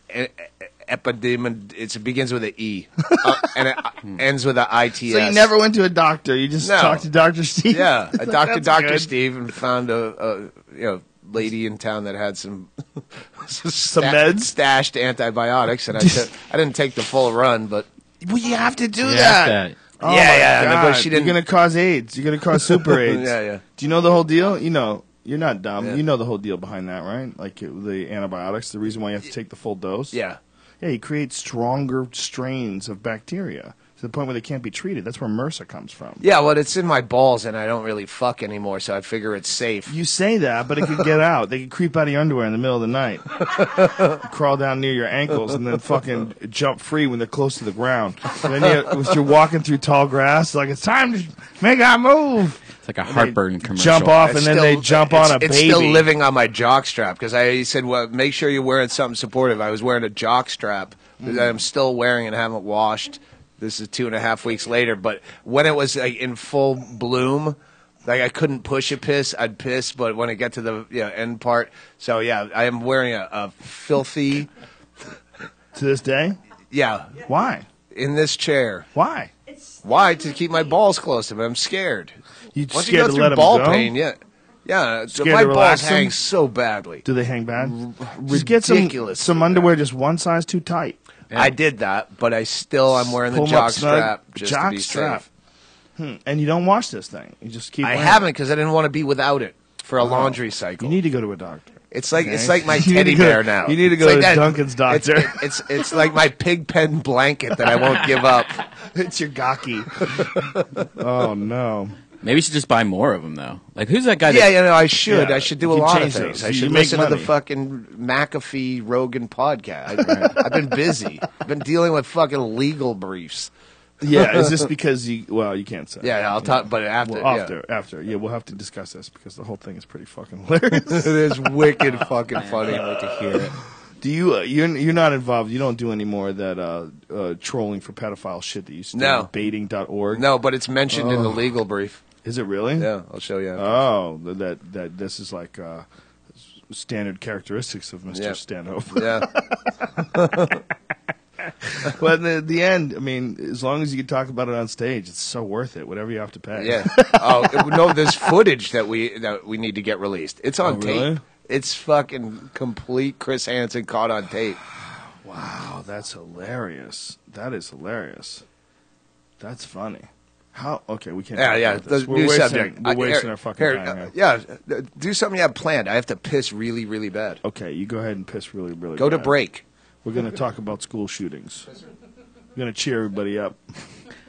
Go down first door on the right hand side. So, do you know the? Huh? No, it's just like a skull. There's these tests to do like MDMA, Molly. And, like you could Find out test the it, purity. the purity of it. And I forget what it was. It was like if it turns blue, it's pretty good. It's pretty pure. If it turns purple, it's amazing. If it starts smoking, it's almost 100% pure MDMA. So the stuff I did last night was smoking, and like this rich billionaire a guy who parties like every day. He's just like, come to my mansion later if you want to. We have a party every night. Like, it's crazy. But Wait a minute. Hold on. Slow down, you shitty storyteller. Right. Who is this rich billionaire? Where are you when you're meeting this guy? What's no, going this on? is through another person. Like, through a secret person. Yeah, secret person. Okay, so secret person knows rich billionaire who likes to party. Yeah. So rich billionaire somehow or another gets secret person some Molly. MDMA, but which it's is 100% pure one. 100% pure. And is that the stuff that gives you no headaches? Is that right, the right. idea It's behind it? right. It's pretty much ecstasy with just pure ecstasy. It has nothing else in it. So you take this stuff. So I take the stuff, and immediately I had to like just close my eyes, fall to the ground. Like every single pore in my body felt like there was just like cum coming out of every single little hole of my body. Fucking amazing. Really? Yeah. How much did you take? How many pills? Do you know like a dose? Just the one. Two each. See, that's the problem with ecstasy. Like, it's the same thing. The problem that exists with medical marijuana. It's like your dosage. Like, who the fuck knows what your dosages are? Mm-hmm. Like, if you buy a cookie, a medical marijuana cookie, you're really taking a crazy giant risk. You really have no idea. The way Red Band described it is he has some kind of test. Who knows what scientist gave him the information? But if you apply this whatever to the ecstasy, if it turns blue, he it's was just good. telling us that. Oh, he did? While you were Yeah. peeing. Yeah. He was just telling us that. Yeah. Yeah, that's scientific as fuck. That's like a mood ring. A mood ring for heroin. Yes. But it's crazy because I thought your show was at a different theater last night, so I was like, oh, it's at the Pantages Theater, so I got the hotel right across the street from it. And of course, it was the wrong theater, but it was just awesome how that worked out. They were like, "Do you want a king size bed?" And I'm like, "Yeah, sure, king size bed." And they're like, "You here for business or pleasure?" I'm like, "Oh, we got the show across the street and stuff like that." She goes, "Oh, well, let me upgrade you from Are one you a entertainment performer? to He goes, I'm a comic. And she Yeah. goes, then let me upgrade you. yeah." And so we got like the pimp, Just repeating it. like the Puff Daddy suite. Yeah, you told us this already. Rapper suite? Yeah, but I was off the air. I just Okay. Sorry. yeah. Yeah, that's funny that you thought it was the wrong place. You're so fucked up. Like, learn what theater. It's a name. It's a different name. Right. One starts with a Why P. did I think Pantages? One starts with a W. I don't know, because it's been on my website for fucking 6 months. Because you love the You song actually- Chucky's in Love by Ricky Lee Jones. Dude. And that's where Chucky was, sitting behind us down at the Pantages. Chucky's in love, yeah. But apparently her voice is shot, and she has something called Morgellons. Do you know what Morgellons is? Hang on, let me get a pen. Is it terminal? No.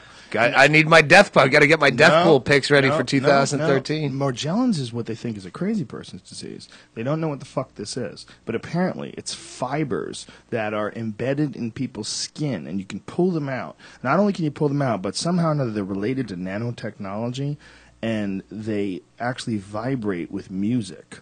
Like 8 out of 10 Has of Jesse Ventura looked into this? them. A lot of people have looked into this. It sounds crazy, Are but it's you actually... telling me there's fibers that react to music?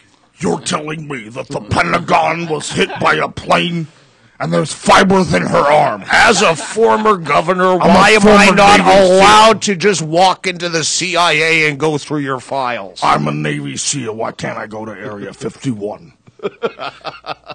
Pull up pictures of Morgellons. It's a skin disorder, and these people, they get these horrible rashes on their skin, and Morgellons.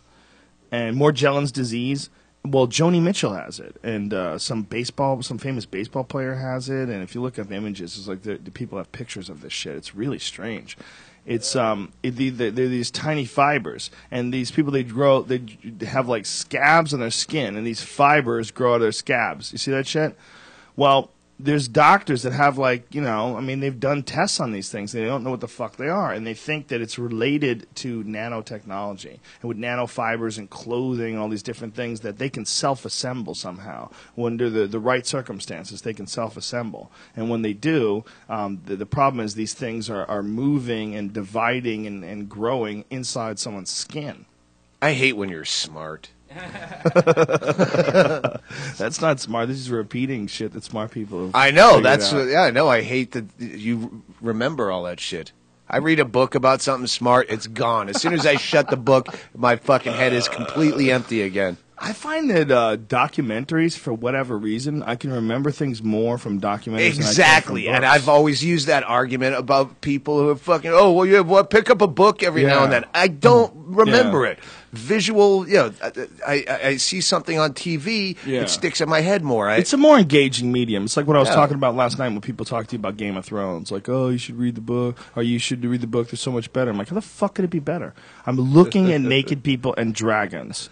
How could it be better if I'm reading? You're telling me that's better? You're full of shit. You're full of shit. It's not as engaging. I do find it reading helps my creative process because it forces you to imagine. Yes. And so it's better for writing if I read something. I thoroughly agree. What's the fucking great documentary guy? Werner Herzog? No, he's a British guy. Did the Age of Fuck. Campbell? Joseph Campbell? Hennigan, are you listening? Text me. No, What's it about?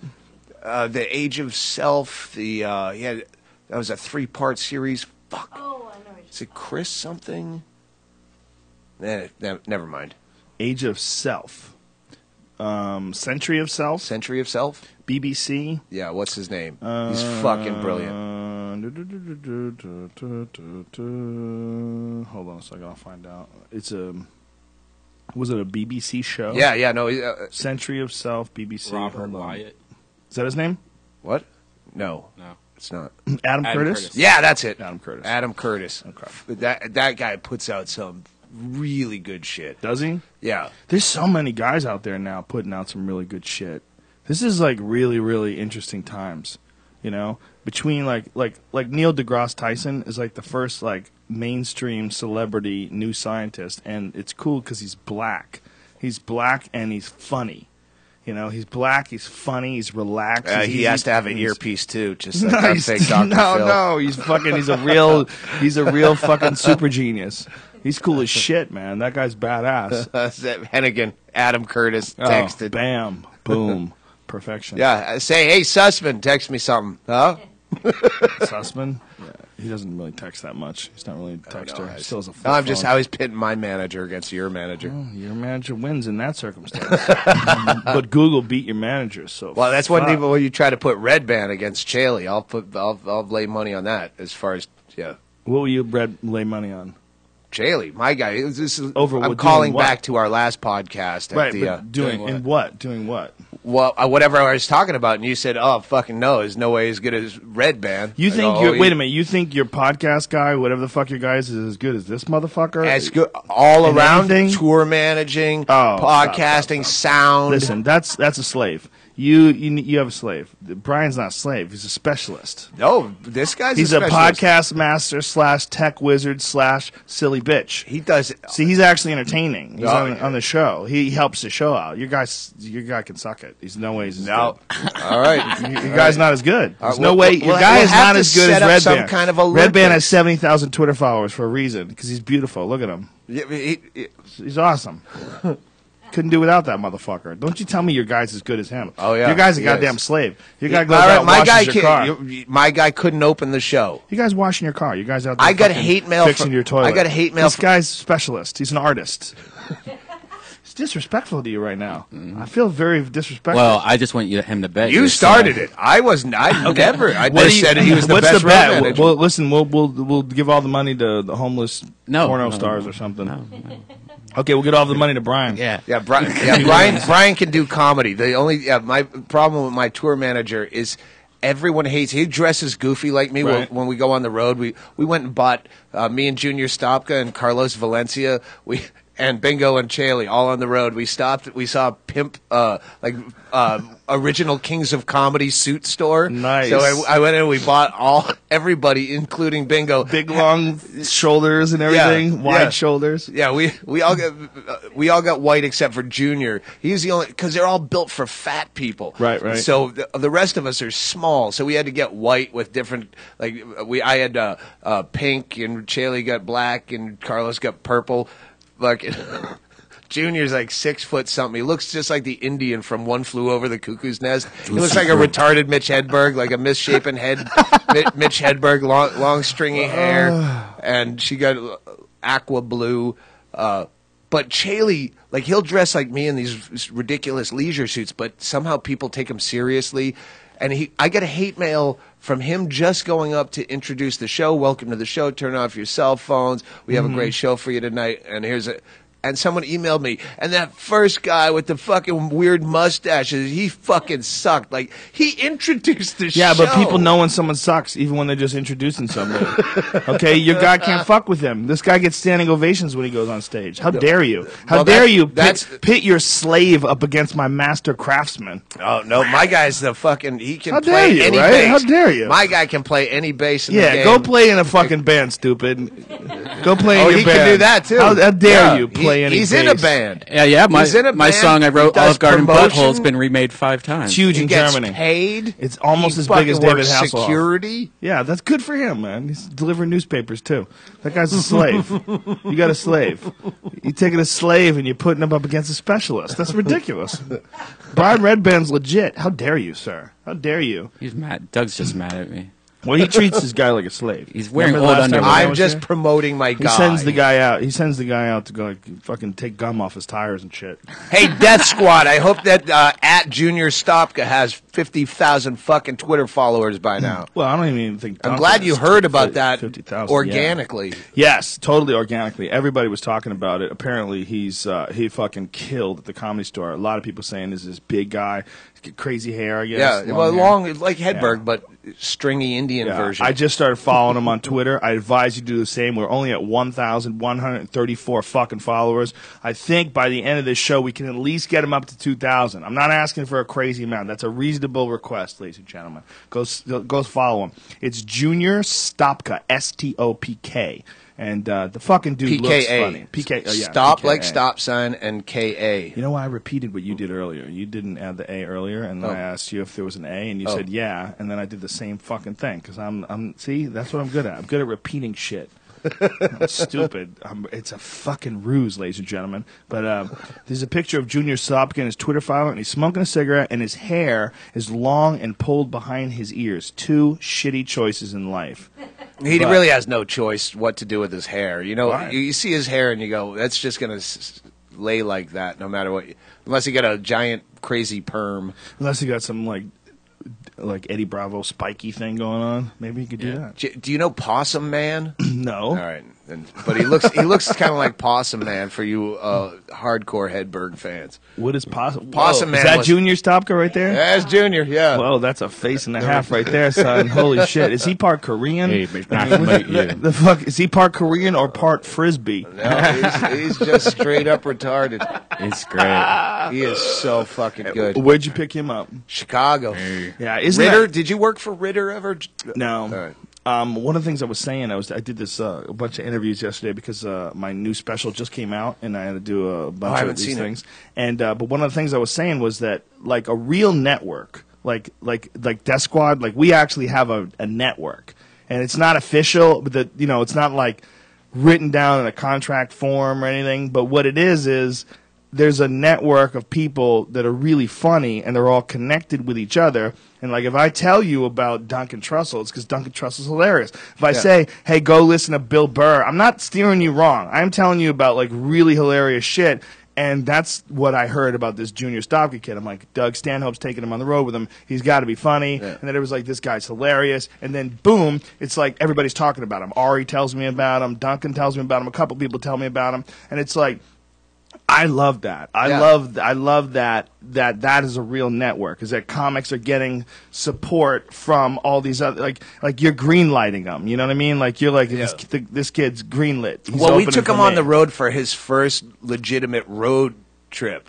So to watch with new eyes what you used to be so excited about and you're so bored with. I'm not bored with it. No, I'm saying just the minutia of him getting a free drink Yeah. at the bar, that kind Right. of not Okay, exactly okay. that. Bingo had to show him how to use a roller bag because he didn't know about he couldn't figure out the button part of it to make the handle go down. He went to a military website to learn how to fold clothes properly to put in Wow. to pack.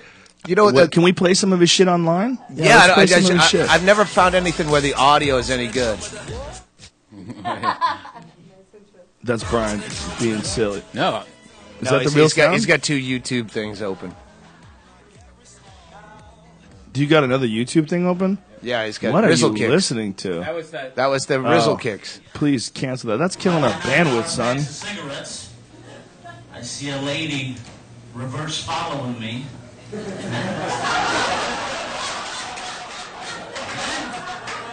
She's in front of me and I'm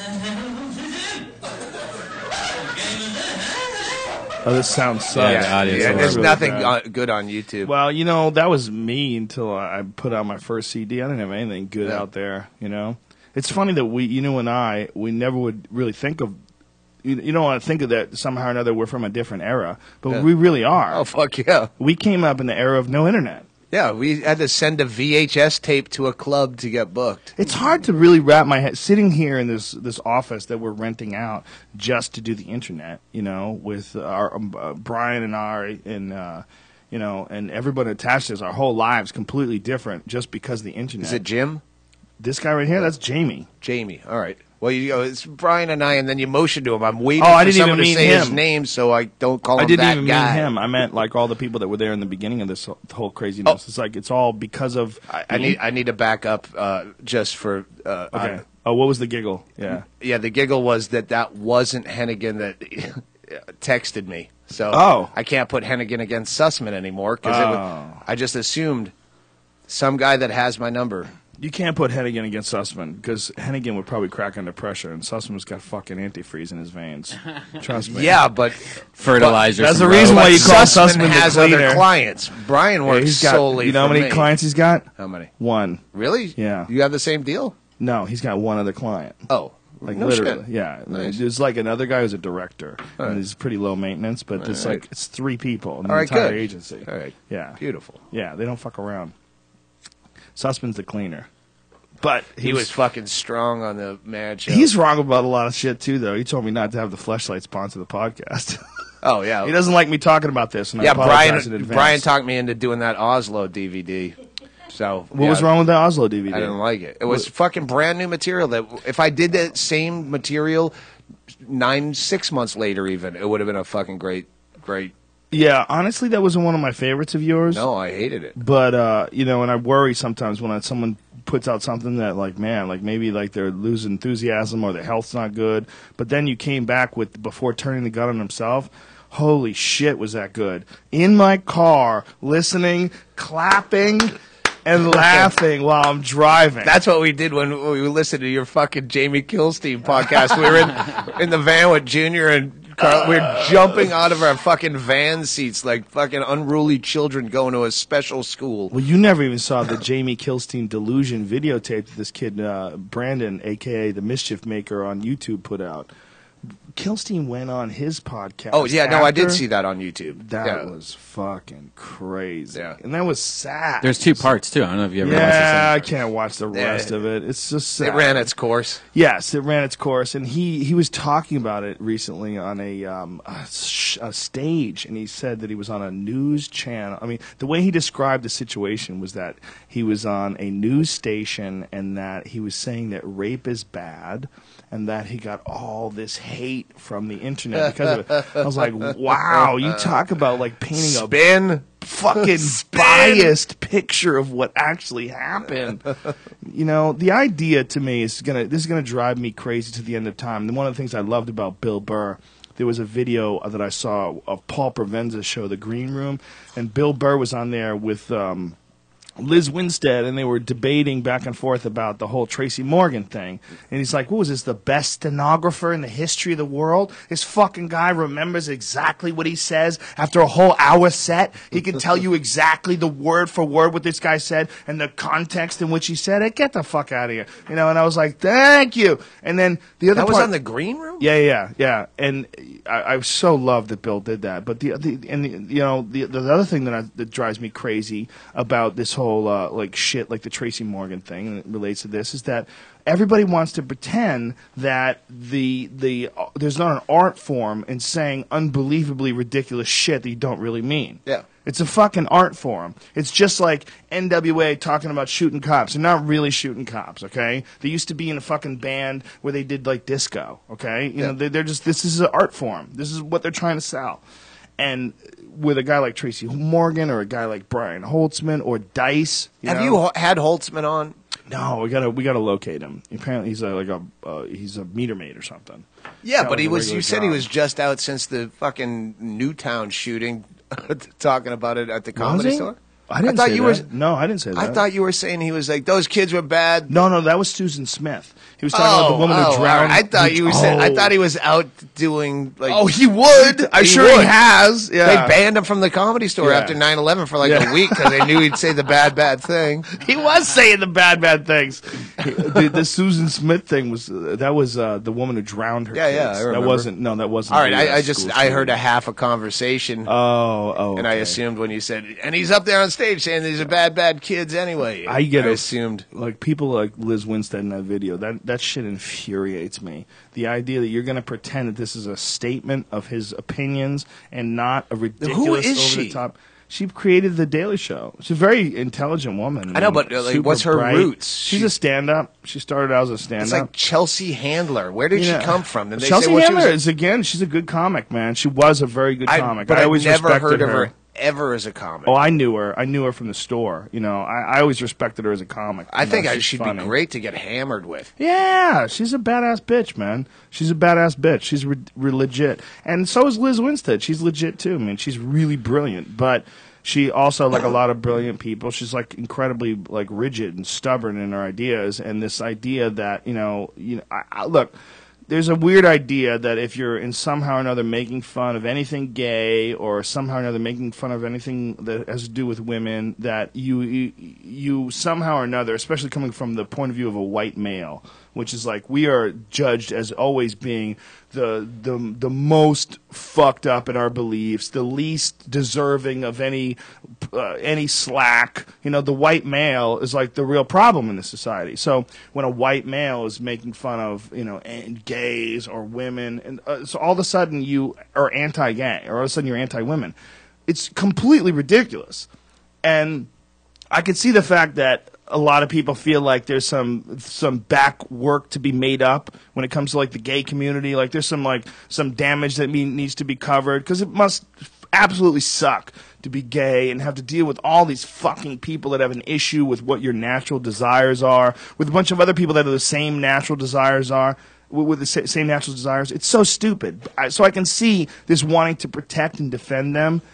But you can't pretend that someone just fucking around is being serious, because then you ruin the whole point you're making. Because the whole point you're making about real people in real life. When Tracy Morgan is like, my son was gay, I stabbed that little nigga. He's not being serious. You're confusing an art form with real life, with the real statements of real life. Well, he is serious in the fact that his child would be a nigger. I mean, technically, he doesn't use the R. Don't you understand? Well, maybe he's from Boston. Oh. the idea, no, I said nigga, not nigga. The idea that a comic would step up and try to say, like, a guy joking around with hecklers about rape is supporting rape culture. I know. That's, yeah. God damn it. Yeah, there's stuff that'll never not make me fucking boil with chimpanzee rage. Just fucking wild, dick-biting rage. That's the real rage, not human rage. You have a lot less rage. I said, I was watching you last night. I go, Joe has like this whole human aspect to him now. I think it might have been when you uttered the word, well, now I'm a father. And you didn't like go, like normally a comic says, now I'm a father. You go, oh, I never want to hear you again. Right, yeah, right. Louis C.K.'s made it okay to not go down that. Babies are like little drunk people. I would have never gone that road anyway. No, I always felt but like... there was for a minute, I wasn't afraid of you. You just seemed like nicer. I've always been nice, man. I just look. I developed in a very fucked up way. You know, if I look back at my own life and the time when I was in high school, like the most important time, all I was doing was fighting. Like my entire high school life, my entire all throughout my 20s and into like 22 years old, the early 20s, all I did was martial arts. It's all I did. So I was just wired for this like really crazy reality. And it took a long time for me to like let that go. It took a long time to like and then come off of DEFCON 4. You know, let's bring it to 3. Well, yeah, I could never do that because I'm physically I'm not. There's no amount of training in the world. But I would try to get smarter and learn a lot of things so I could repeat things. So like but I can't do it anymore. Now I read a book, it's fucking gone. We got to get you some Alpha Brain. Get him a box. You gave me some before. Take it. With it worked the as vodka. good as that fucking I'm up in it or whatever you're promoting. I'm up in it. What is What's On it? On it. It's the same thing. Alpha Brain is from On It. Yeah. Okay. It doesn't work with you. Good. It has a battle. The battle is my dick and my brain are having a battle for who can be the tortoise in the race. Who can be the tortoise? Just take 20 of them all together. I'm gonna take them home with me. The first time I did your podcast, we fucking promoted your fleshlight. I'm going home with one of these. Nope. No, Joe Rogan. No, nothing in my fucking stocking but sorry. coal. I should have brought. Right. If you just reminded me, I have a box of them. I'll bring them into you too. Listen, if it's anything like Bingo's vagina, the fleshlight will just sit there and grow hair because it's unused. Oh. Have you completely given up on intercourse? Yeah, pretty much. Unless we're doing a lot of drugs. What's drugs the right still bring out some combination? horny in me. Yeah, like the scratchy horny. No, just like primal? I feel an urge, so I might as well capitalize and then it's seconds and it's over.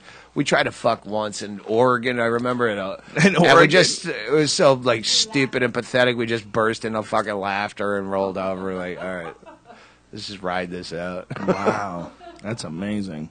But if you talked to a younger me and said, "Yeah, I remember you saying it. Oh, the day I don't want to fuck anymore is the day I'm dead." That's me. Yeah. Today, I'm still the same way. Yeah, and I don't. In my 30s,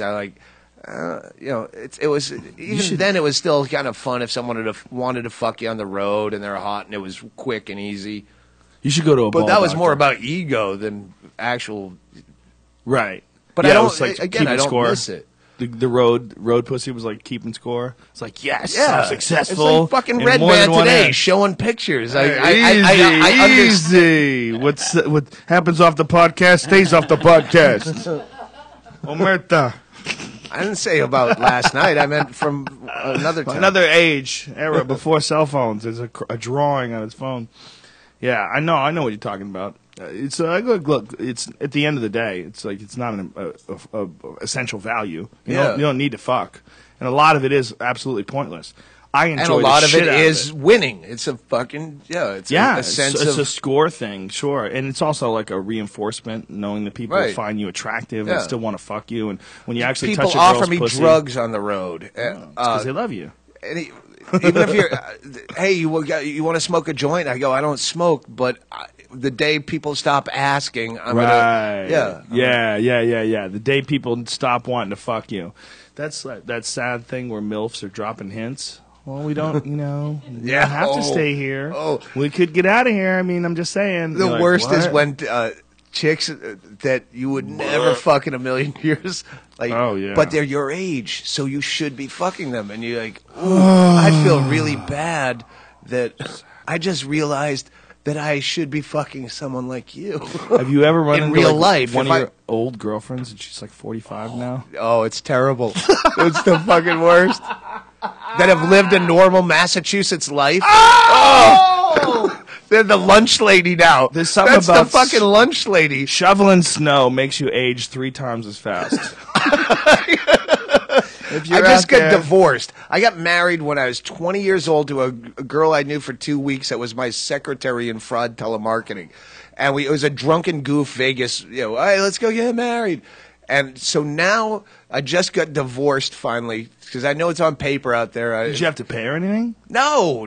She's I think married to another guy. She was a psychotic. She was like really like pathological liar, fucking crazy. Bet she was and great in but she bed. was like 12 years older than me. She's great in bed. No. She was like evil crazy. Oh. No, she might have shot up Sandy Hook. Like, Whoa. no, but yeah, the point is, she was 11 years older than me and not really attractive at that point. So now that means I was married to a 57-year-old woman. Like, if I saw her, I'm like, that's my wife. Oh. Yeah, I wish I could have seen her to go, I'm married to her. I remember when before I ever met you, I saw photos of you. I think that before I ever met you, people were telling me you were really funny, and I saw a picture of you at the Houston Laugh Stop, and you had long, mullety hair, sexy hair, long, beautiful hair. And I was like, look at this asshole with his long hair. You telling me this guy's funny? Everybody's like, I'm telling you, this Doug Stanhope guy's really funny. It's you said something once, and I repeat it all the time in the podcast. We had a conversation. You were a little lit up while we were talking on the phone, and you said, I could give up comedy, but I couldn't give up comics. Yeah, no, I fucking say that sober, too. I miss comics so much. Yeah. It's just such an ease about being around them. That's why the fucking industry in the green room was like such a vulture. You just fucking leech off of.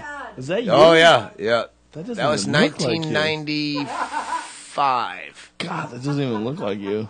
I bought that suit at a thrift store for the finals of the But San that's Francisco not even comedy competition. That's not even your fucking head. That's my face. That's weird. That's like I when switched. you see like Charlize Theron. No, not Charlize Theron. Who's the other chick? Yeah, Charlize Theron in Cameron Diaz? Sleeping Beauty, when they make it look like she's 20 again. Oh. We're just looking at pictures of Doug Stanhope. There you go. Okay. Look at this album cover. Unfortunately, Google spell. This is great. I think the first time I saw you though was at the that little The place. Union. Yeah. And my mother was performing.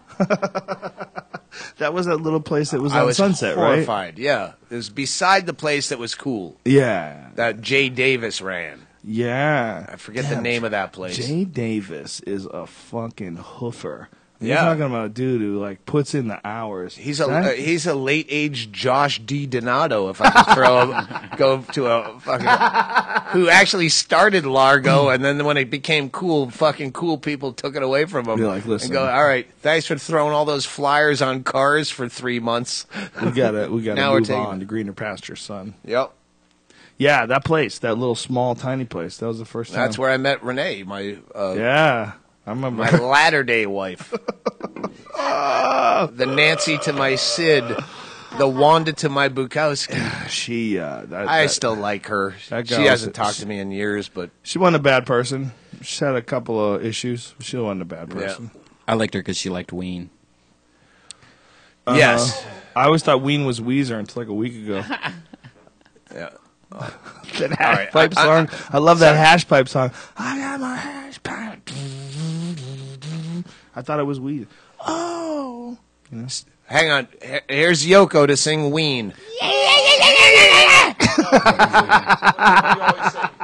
Which one? I sing them all. one. Oh, yeah. Spina bifida? I know. Meningitis. Meningitis got me down. Wow. That was Yoko. That's awesome. Spinal meningitis got me down. I a great I song. got roped into when we started the Man Show. There's a club called the 321 in Memphis, and Ween was playing the same night I was playing, and they did a Ween after party without Ween's knowledge. So they had me go over and introduce the band in front of Ween. And the fucking people, the host of the Man Show, Doug Stanhope, the fucking new Man Show sucks. They're yelling at me. And I'm like, I'm just here to introduce, hey, ladies and gentlemen, welcome out Ween. And like one of the band members came to the club afterwards for this pseudo after party. Renee was so shit faced, she pissed the couch and went into fucking rehab the next day. That's my Ween story.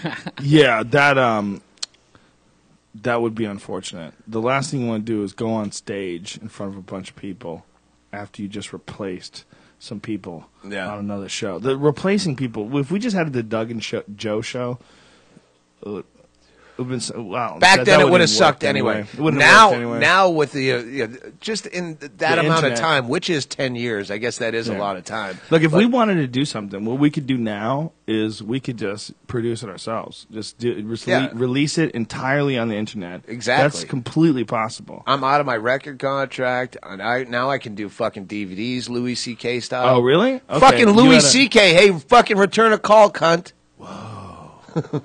What's the matter? You No, call him, no, does he I'll call you tell you back? off the air. He's kind of busy, that guy. Yeah. He's too busy, I think. He's stopping and thinking about what he does: editing, writing, producing, and performing in his own show, and writing an hour of new comedy. Did I every tell year. you? Did I tell you when I did the part for him? No. When I did the thing on Louis, he called me and he said, "Hey, do you do any acting?" And I said, "No, I suck at it." I was very open. I suck at acting. Again, just knowing that. I'm glad the TV with my face is not where I can see it in this studio, because that just seeing me in the monitor on the mansion, I see my head, I freeze up. I said, I suck at it. He goes, yeah, but would you want to? And I said, I'll try it. I'm just telling you up front, I stink at acting. And so we read through the part via Skype. And he said, okay, we read through it once, do this different, try this, get familiar with the material, and we'll do this again in a couple of days. And I said, okay. And then I'm walking around my backyard. I'm doing the lines to my dogs, to Bingo, reading, just trying to get it fucking right. And he didn't call back. So then it's like 2 weeks later, and I'm like, that motherfucker. I told him I suck at acting, and you don't even have the decency to call me back and say we went another direction. Right. But then I'm about to do Stern. I'm playing New York, so I'm going to do Stern. So my idea was I'm going to go on Stern. I have these lines memorized. So what I'm going to do is I'm going to insinuate them verbatim into conversation with Stern. Insert them. So months later, when you've booked someone else to play this part, it's going to look like you stole the entire script from my Howard Stern appearance. That's And then he hilarious. called and said, "Oh, I'm sorry, I was busy. You get the part." Yeah. And I want to do the Stern thing. Yeah, no, I think he's almost too busy. It's like I love the fact that he's so inspirational with all the different shit that he's doing. But at a certain point in time, you like look at the pace that he's putting. Like, okay, I'm just like doing the math, and I'm not that good at math. But when I do the math, I go, okay, this doesn't seem like a lot of time for fun there. Like this seems like a crazy pace. Yeah. Like doing a show, recording a show, editing it, producing it, and then doing a whole hour of stand-up every year. Like, wow. Yeah, no, he called me about something. That's why I'm saying, hey, fucking Louis, call me back or Right. email me back, because I don't know what you fucking check anymore. But he called me about something, and I've been trying to follow up on it. Oh, okay. Yeah, I'm not like, hey, I want to talk, man. Now that you're big and famous, let's chat. I'm not that guy. I'm just saying. Why don't you stay at my house? You don't need to go Like, to a he's hotel. the guy that emails you from a different email address every fucking time. And Oh, I'm like, does he? I don't know which one to contact you back at. Oh, that's funny. Yeah, isn't it funny? The pressures of stardom. And then you also have the thing, well, maybe he's telling me to fuck off again, just like I did the first time when I got the part, but he was busy. I don't think it's that. I gotta get it. The new CD is so fucking ready that I gotta get something out. Like, what you're doing the material too long. You know, if you don't keep doing it, you're gonna forget all the nuances of it. When I did you gotta release fucking tape it. before turning the gun on himself? That's a year and a half ago, but we taped it July of 10. I guess it is now. Wait, 11? Yeah, July of 11, and then it didn't get released. It released digitally in March of this year, but then Showtime picked it up, so they could only do digital, online audio release till Showtime aired it in August, and then they had a 90-day window before we could sell the actual DVD, which is a fucking 8-track tape now. Yeah, I was excited when I saw it on Showtime. I didn't know you were doing it that way. I thought you were just doing it as a CD. I'd rather. I don't like to see myself, but DVDs sell more. What was your deal that you had? You had some sort of you were locked into a deal, like a long-term deal? Roadrunner had a 4-record. Why the fuck did you sign that? Because upfront money. Oh. Yeah, you can. I would never sign like a 4 or a 3. I everything I've ever done is 1. Yeah, it seemed like that's a douchey move, man. Sign you to a 4, fucking. That's but like they let us out years of it. Your work. Oh, they let you out of it. Oh, that's cool. Yeah, that's like years. Everything's years of digital time. now. Yeah. Well, but again, I'm so backlogged. There's material I'm going to have to go back. Like I've done so much that I'm going to have to relearn because I have a fucking good chunk now. Yeah, I saw everything that I saw. I mean, I only watched a certain amount because I was trying to concentrate on my own shit, but everything I saw was completely new. Oh, yeah, a lot of that that'll be on the next one. Like, I have a backlog of other shit. So how much do you have ready for the you have like, do you do like an hour and 10? Like how much what I did last night, I had to shave down. I tried to do 40, and I evidently did 50, but that was like cutting out a whole lot of detail. I think we both did the same. I think I did 49, and I think Joey did 30, and then Honey did like 20. It was a long-ass show, but it was awesome. Yeah. That crowd, man, they're amazing. They were like with us. Yeah, Death Squad. We're gonna have to because the Stanhope Sausage Army is like a revolutionary fucking Stanhope group Sausage compared Army? to Death Squad. So I think we might just have to have a branch. You missed what Ben said then. If you didn't see Honey, Yeah, what'd he say? Ben, they were in the middle of playing, and they played this. First of all, they played "Angel of Death," which is like one of my favorite songs they do. It's amazing. And then he said, "It's so crazy that since we did the podcast, we will go to these places and perform and do these like really like deep emotional songs, and you hear Death Squad." I see almost one Death Squad T-shirt per show at my show. Oh yeah, all day, man. That's cool. All my They're shows. out there. Well, it's we talk about. I don't know how it happened. It sort of happened organically. I don't know how we got this amazing following, but they're like the nicest fucking human beings in the world. They're like super enthusiastic. They're super cool. They're everywhere. It's really weird, and it's growing.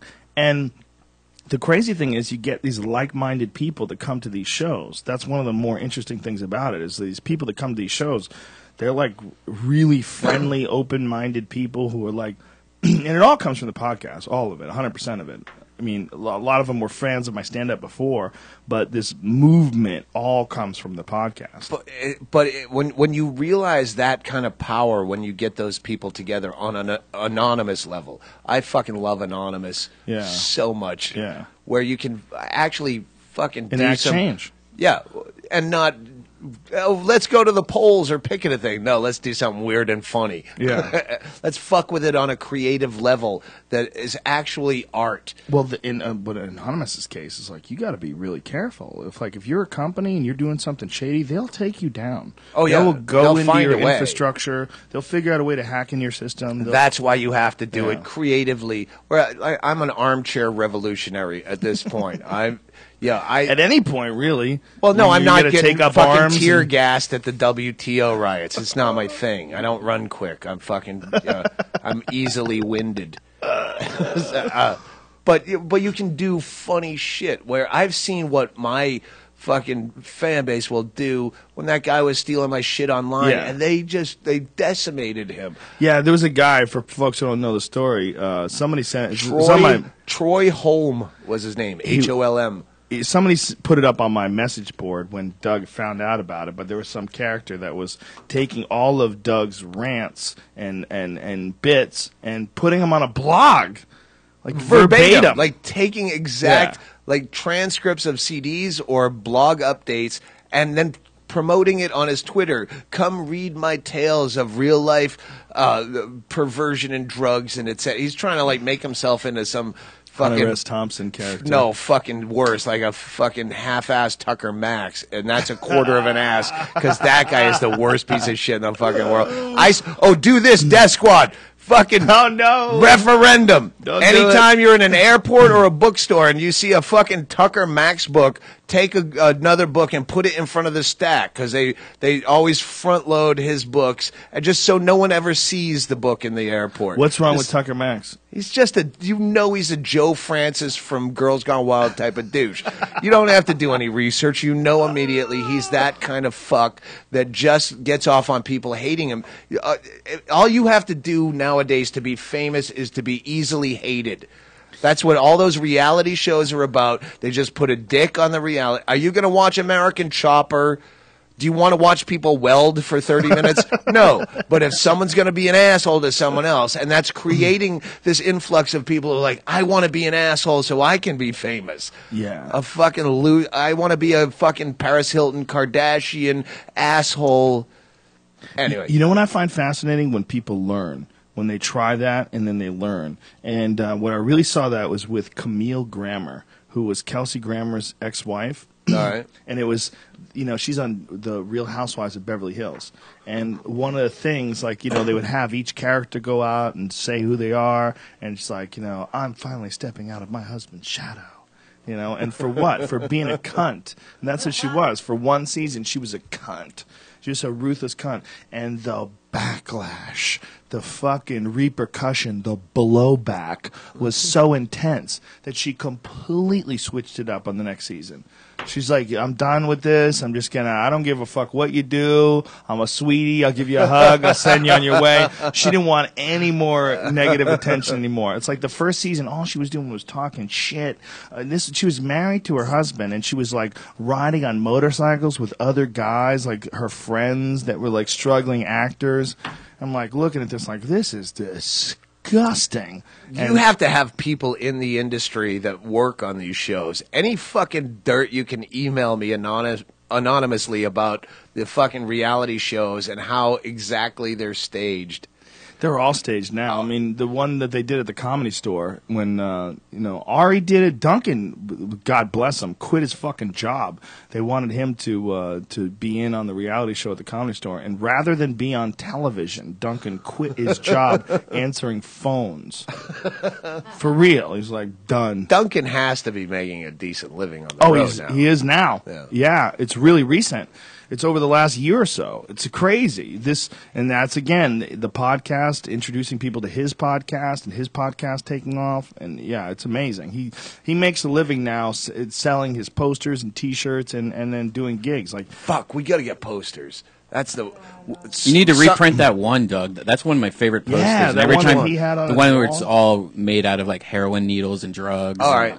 My default photo on Twitter. Yeah. Do you have that original poster? No, that's an old one. But we would love, if you got any copies of it, I would love to get it to put it up in here. If you're not, do you have yours at your house? I have one. Yeah, do you have one, an extra that one? No, I just have that one. Do you use it? Oh yeah, it's my favorite poster. You for what? For a washboard?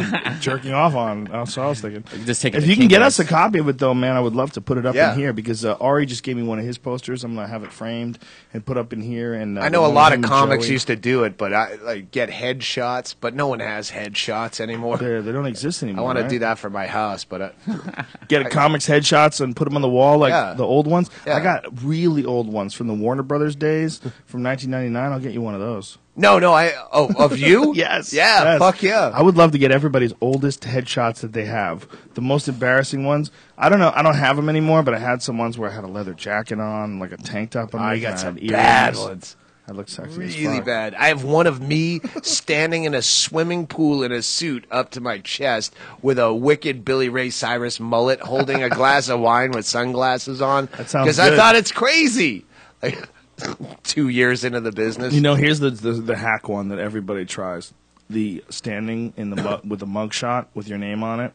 Oh, okay. Oh God, I tried that one. I tried that one. Yeah. I tried that one. I couldn't do it. It was just so pathetic. It was You so know, dumb. Louis C.K.'s one that he had for like 15 years was one of those pictures from when he was like 16 or 17. That you get in a strip from sitting in a booth. You put quarters in, and you get a strip of 4 pictures. For 15 years, I might be exaggerating, but forever, till he was a fucking grown man, he used that as his headshot. Wow, that's funny. Yeah. Headshots were a funny thing. Like Mike Donovan. Do you remember Mike Donovan? Did you know Mike Donovan at all? too common a name to say no. Really hilarious Boston comedian. But one of the things he said, he goes, any comics that's worth his fucking salt doesn't have a headshot. That's what he always say. Yeah, that's the guy that ruins you as an open micer. Where you go, oh, I can be unprofessional too without an act. Yeah, he wanted you to be unprofessional. He didn't give a fuck, but he was hilarious. I mean, he was right in certain ways that which you should really be concentrating on is your act. But, Well, that's why Dane Cook, the hatred of Dane Cook hurt so many comics because they would eschew MySpace based solely on their dislike for Dane Cook, whereas social networking, that's why comedy clubs have comment cards, is to get direct access to the audience. Yep. But you don't want to go on MySpace and do a good thing for your career because that's so Dane Cook. Well, fucking get past the Dane Cook and look at how the thing works. there are guys they do eschew the social media. Bill Burr didn't have Twitter until we signed up for him. Cops are here. Hear that shit? Audio issues, take two. Helicopters. Bill Burr. Helicopters. Bingo, right on time with the fucking vodka and grapefruit juice. Perfect. Yeah, I'm a bit liquored up. Yeah, I am as well. This is, I love having the studio though, man. This is fucking great. This is fucking so exciting to have our own space. I was so disappointed when I went to your house. Have I said this before? No, what? That's so normal? No, when you had it in your house and it was a boxes of clothes and shit. Like you always go so far out to make everything. I thought you'd have this. And you're like set up, yeah. And we're sitting on a couch like public access TV, both trying to look into the camera but talk to each other at the I didn't know how to do it.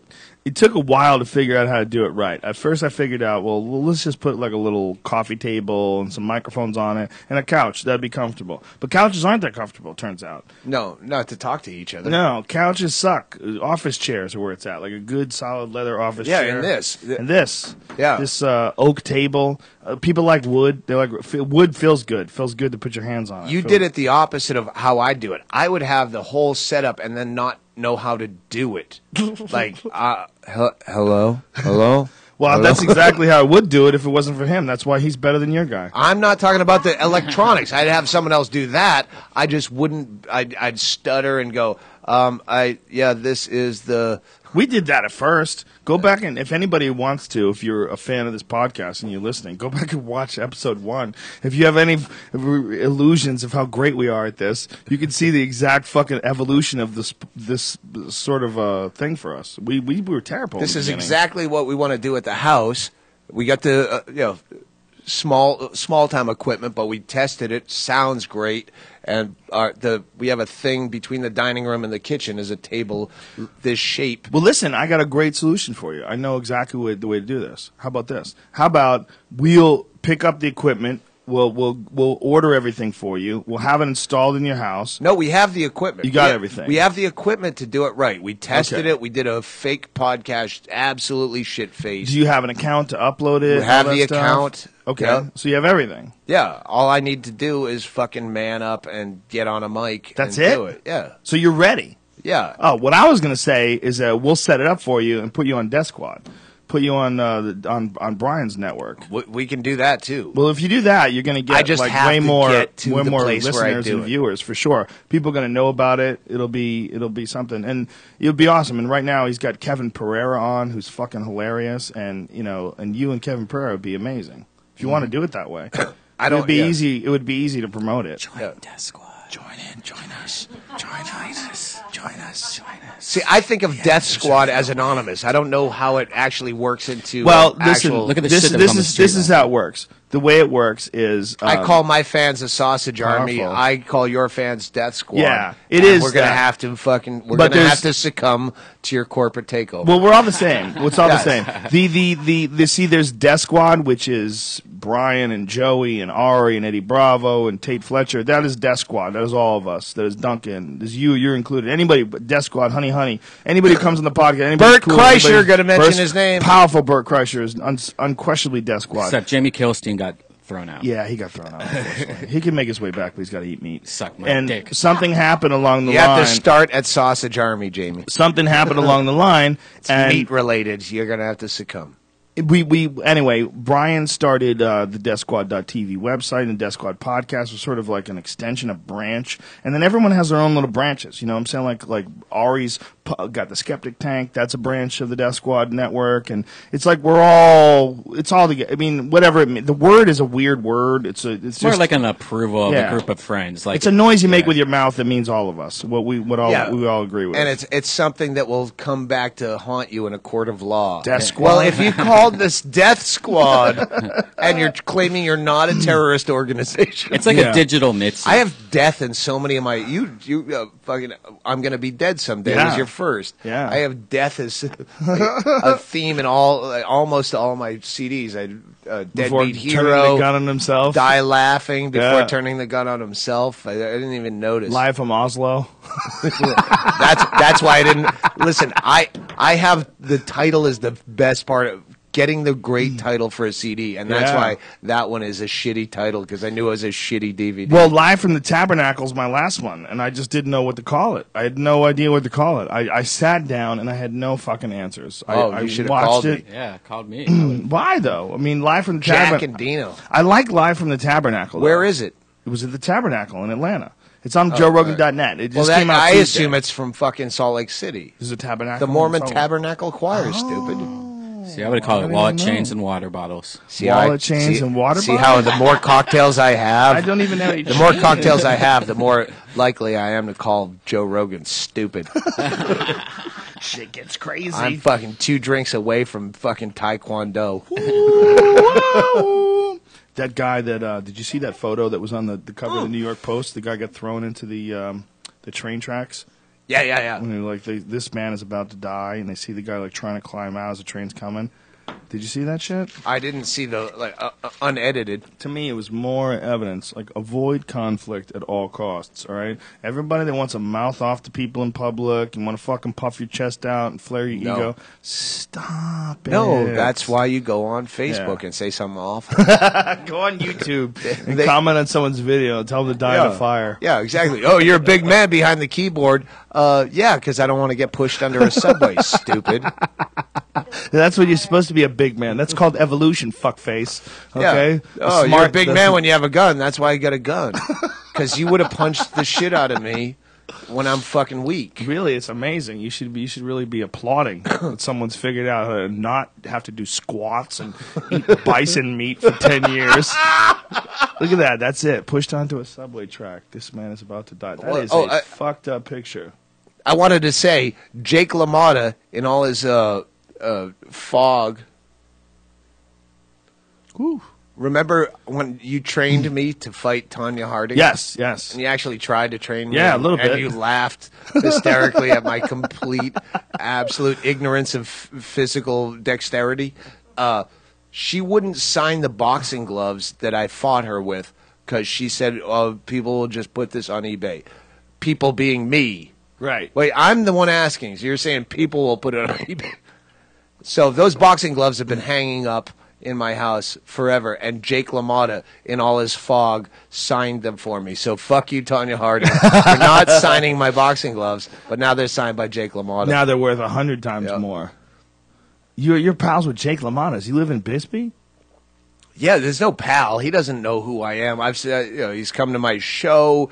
We went to his show. We played poker at his house and my house. He has no idea who I am. He's that.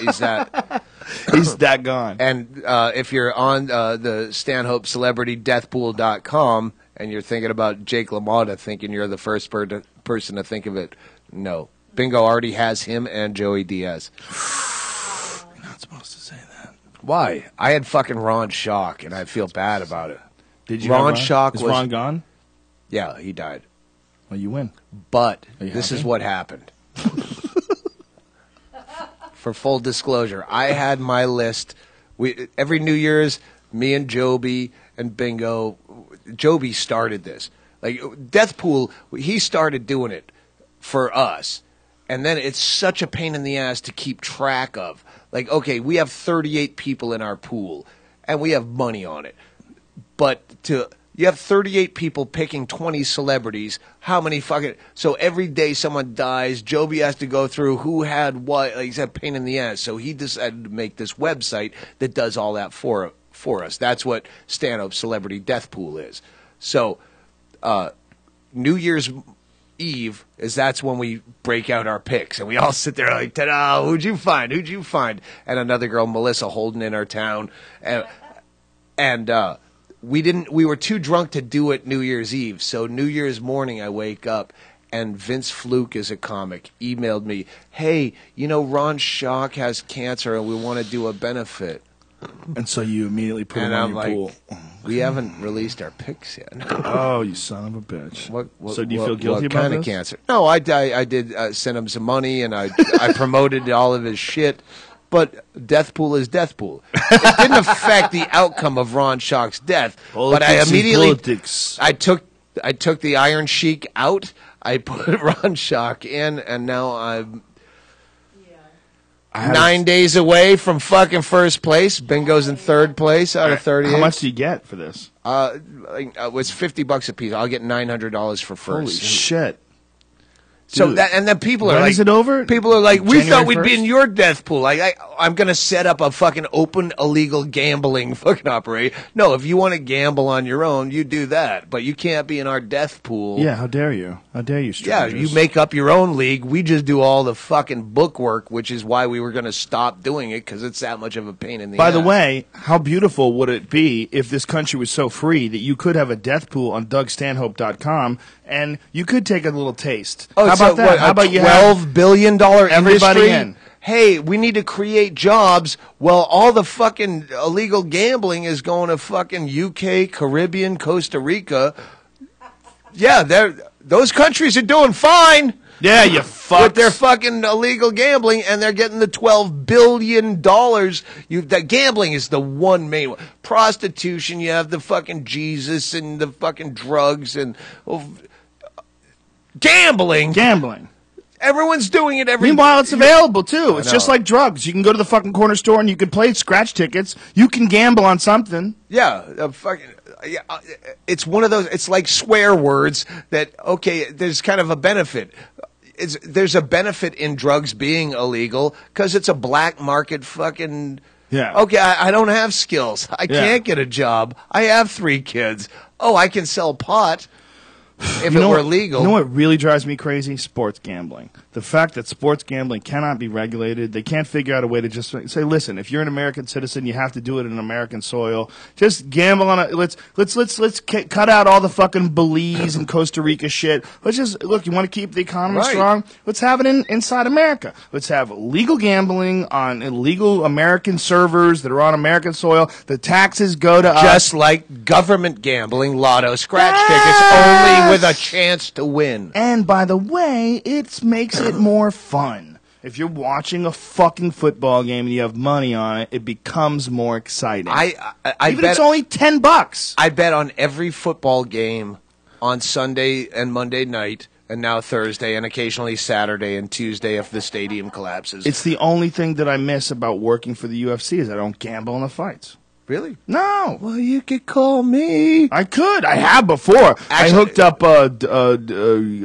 Shaffir. Ari Shaffir was in Vegas, and there was like Glover Teixeira was fighting. It was like one of the best 205-pounders in the world. Nobody's ever heard of him. First time in the UFC. I go, bet the house on this motherfucker. I go, bet the house. I don't tell you that. I go, listen, this guy's a savage.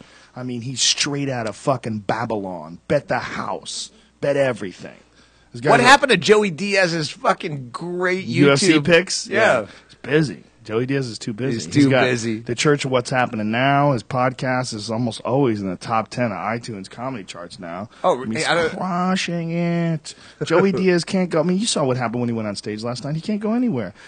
Everywhere he goes, he's selling out. Every club he goes to, selling out. And the club owners, these fucking cocksuckers, they don't want to recognize it, man. They're trying to lowball him and give him shitty money. He's selling out on like Tuesdays and Thursday nights, and they're trying to bring him in on I the get a weekend. whole series of fucking alternative alternative venues. Listen, we're that are gonna good. do that. I'm gonna produce his. He needs to have something in a physical form out there in a video form, and he needs a DVD, and so we're gonna produce it. Yeah, We're that's Talking Monkey Christine Incorporated. Levine. Was like she played my party, and the cops, in the first time in 7 years, were called to my house. And we have live music in the backyard, but we live in a small neighborhood where everyone has to listen to everything we do, including up-tempo conversations people hear. Right. And she went on stage within 8 minutes. The police were there because of the language. People finally called the cops. She's fucking brilliant. Well, you have a stage in your backyard. Yeah. Look at that quick. He says, "Yeah," like everybody does. Yeah. Well, Yeah, no, you have barbecue. I have a I stage. have to fucking try to create some semblance of. No, you Yeah. don't. You don't have to live in Bisbee. Okay, you can, I you can love go back Bisbee. to Venice. I That house fucking- with the oh, flag it's on the terrible. front. It's right there. It's ready for you. I The one said, where the I said homeless I'd do people this stabbed each podcast other. today because it's Saturday. I know there's no traffic. Like the idea of traffic. If I fly into Chicago, I will land at fucking 11:30 at night.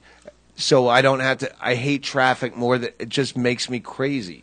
I don't have that option because I'm just too busy. Well, you have to live here. Yeah, but the one thing that I wouldn't give up about L.A. is all the people that I know that live in L.A. I mean, if I had to live like I did when I lived in Colorado, I lived away from everybody, but I saw everybody when I went on the road, so it wasn't so bad. Absence makes the heart grow. When I fucking when someone I know comes to Bisbee, I feel like I've fallen in love again. Who comes to Like, Bisbee?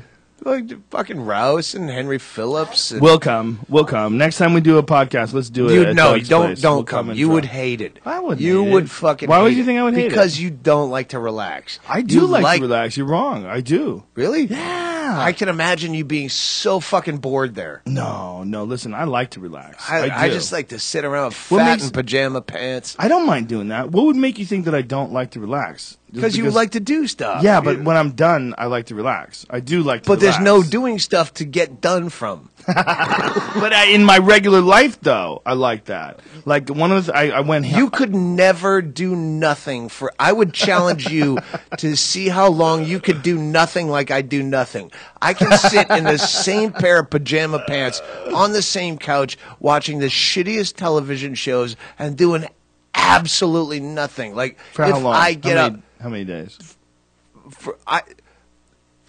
I found myself at, well, we were on the road once where Brendan Walsh and I realized we hadn't showered in 7 days. What? So we go, we should really shower, and then we made it to the 8th. Oh, my God. How bad did you guys smell? You don't smell bad if you don't exert energy. That's not true. You think Well, you yeah, don't you- smell swamp bad. ass. You change your See, socks. all You change your factory- socks. Yeah, are but the then your important feet part. still stink. All factory Yeah. senses. But the the thing new about, socks cover it up. No, they don't. Yes, they do. No, you need baby powder. All, all factory You need senses. baby powder because you sweat because you're exerting energy by going to like the store, maybe. Going to the store. Oh, no. Walking to your Yeah. hotel room. All factory senses apparently only detect changes in smell. That's how people live in shitty areas like Hoarders. we drive through Pennsylvania. Hoarders? Yeah. Hoarders. People that There's live dead in like cats cow towns. around your pillow. Yeah. I don't smell it. Yeah. People that go to cow towns and, you're like, how the fuck do people live here? The people that live there, they don't smell it because your nose detects Yeah. changes in smell. It's really weird like that. Yeah. Yeah. That's how homeless people go. What do you mean? I can't get a ride. I'm stinking up your car. Yeah, I can only sit around for a few hours. I unfortunately have a furnace that I have to throw wood into. I got to keep moving. That's just who I am. You have know? a furnace? Inside me, inside my soul. Oh, okay. All right, sorry. It's a metaphor for cum. Yeah, all of a sudden, It's a metaphor for angel cum. I pictured Joe Rogan living off the grid. I would like to. I tried to do that when I lived in Colorado. I pretty much lived off the grid. You know, when the house that I was at was like 8 miles down a dirt road in the woods. No, I mean off the grid, like Bisbee off the grid, where there's a whole community that's off the grid, solar. You know, Bisbee solar. A lot of it is well, solar. no, they have a whole community off the grid. They don't have electric bills. It's all Yeah. solar. Yeah, no, I have no bills. I'm setting that No up one at my fucking- house. I'm setting that up at my house in Nice. California. You know what? I think we're ridiculous to not do that if you have the availability. Like, why would you want to be dependent? I don't have the people. Yeah. That's one of like the Occupy thing where they go, no, we want to work. I have so many things I want to spend money on in Bisbee, and there's people that know how to do it. And I could stand on a ladder waving cash and, I can think about it and I'll maybe put a thing together to see how much, and then never hear from them again. Like, I want a new fucking bathroom. My bathroom's ugly as shit. Can't get anybody to work on it? No. Wow. Bisbee's just devoid of contractors? Unemployment is the fucking major, or disability is the major income Industry? there. Wow. Yeah. That's hilarious. Isn't it funny how people become addicted to, like, aid? That's a strange thing with people. Like this welfare state. Well, like, wait, before I get fucking Bisbee turned on me, there's a lot of people that just work enough to live. They don't want to work. Right. And they don't have big bills. Almost everyone watches TV on the internet, on a laptop, and don't pay for it. So, yeah, they'll download shit. They just don't want to work. Well, I understand that. I'm completely behind it. Well, isn't the idea? It's an artist community, right? Isn't the idea? Which means half that artist, lazy half cunts fucking that can't redneck work a real cunt. job. Yeah. Half artist, half rednecks. Balance. How'd that happen? It's the only small town I could ever live in that I've found. Have you found anybody that's moved into that town because they're crazy Doug Stanhope fans? One guy moved there. Do you remember that guy? I knew it. One guy, but he wasn't bothersome. I didn't know. He said, I moved here because you talked about it on the internet. But he lives in Old Bisbee. Well, that's different. I mean, look, if you told me one of the reasons why I moved to Boulder is someone told me about Boulder, so how beautiful Boulder is. And then I went there and I went, holy fuck, they were right. There's nothing wrong with accepting correct information. You're talking about how great you love Bisbee. There's no money there. There's no, you can't, yeah, but that resonates with some people. That's what they're looking for. They're looking for like a relaxed, sort of a sleepy. But you can't make a living there. Right. So unless you have want to work in the deli at Safeway. Evelyn cannot keep fucking anyone at the deli. Safeway? Because Safeway, Evelyn at the deli at Safeway? Neighbor Dave's wife. Oh, Neighbor Dave's wife. She's a deli manager, and nobody wants to be the deli person at Safeway. No, because all the positions pay the same, and the deli is where you lose a finger. It's a hard job. They're like, fuck it, I'll be a bagger. Oh, okay. Well, that does make sense. Yes. So there's one of my favorite bits on before fucking referendum number 2, Death Squad. Yeah. Yes. Get Safeway to change their fucking wage. All right. No, that won't You're work. gonna get some crazy Death Squad character moving to fucking Bisbee to be the no. deli Someone's guy. just gonna keep. Yo, Doug, I just want to tell you. You brought it up on the Joe Rogan podcast, and then I knew that I was meant to be the deli person at Bisbee in the Safeway. There was something that was missing in my life. I didn't even know what it said until you said that. It was like a light went off my head, man. I just want to tell you I really love you, and I want to get your face tattooed on my body somewhere. We've had some. We had those people show up for football. They were trying to find my house. Because I put my address. Hey, get a pen, people. No! 212 Van Stop Dyke it! Street. Bisbee, Bingo's Arizona. covering her eyes. Bingo, No, Bingo you live with loves a woman, this. sir. You live with a woman. You need to take care of her. But I have people send shit to Bingo because I do this all the time, and Bingo's so retarded that packages will show up. Hang on. There you go. That's people calling. Why don't you just put your phone on Hang while you on. fuck? Hang on. Who is this? It's a thing called speakerphone. Are you listening, Chaley? Oh, well, I'm on the Joe Rogan podcast, and we're just re-upping the You versus Red Band. Who's the better fucking tour manager / webcast guy? So I'm on time, even though I wasn't made aware of it. See? My fucking guy is prescient! No, you Top gotta, that! I told you already, bitch. You got a slave. All right. I have a master craftsman. You All got right, a slave. I gotta call you back. If I text Brian, he calls me back like an hour later. Goes, yeah, what's up? Yeah, that's someone with talent. I don't have to call my guy. I Talent. speak his name like Beetlejuice, and he calls into the show. Yeah, because he's got no talent. Because he's scared. Brian's out there having threesomes with porn stars, and he comes back and tells me about it, okay? I'll take my guy over yours, all right? I'll take my guy over yours all day. How about that? Not that there's anything wrong with your guy. I'm not saying there's anything wrong with your guy. I find Red Band even more adorable than you. Look, thank you. I don't know what to say about that because my competitive instincts get fueled, and even though I know you must not be correct, it's impossible. You must be wrong. I will go along with you, no matter what.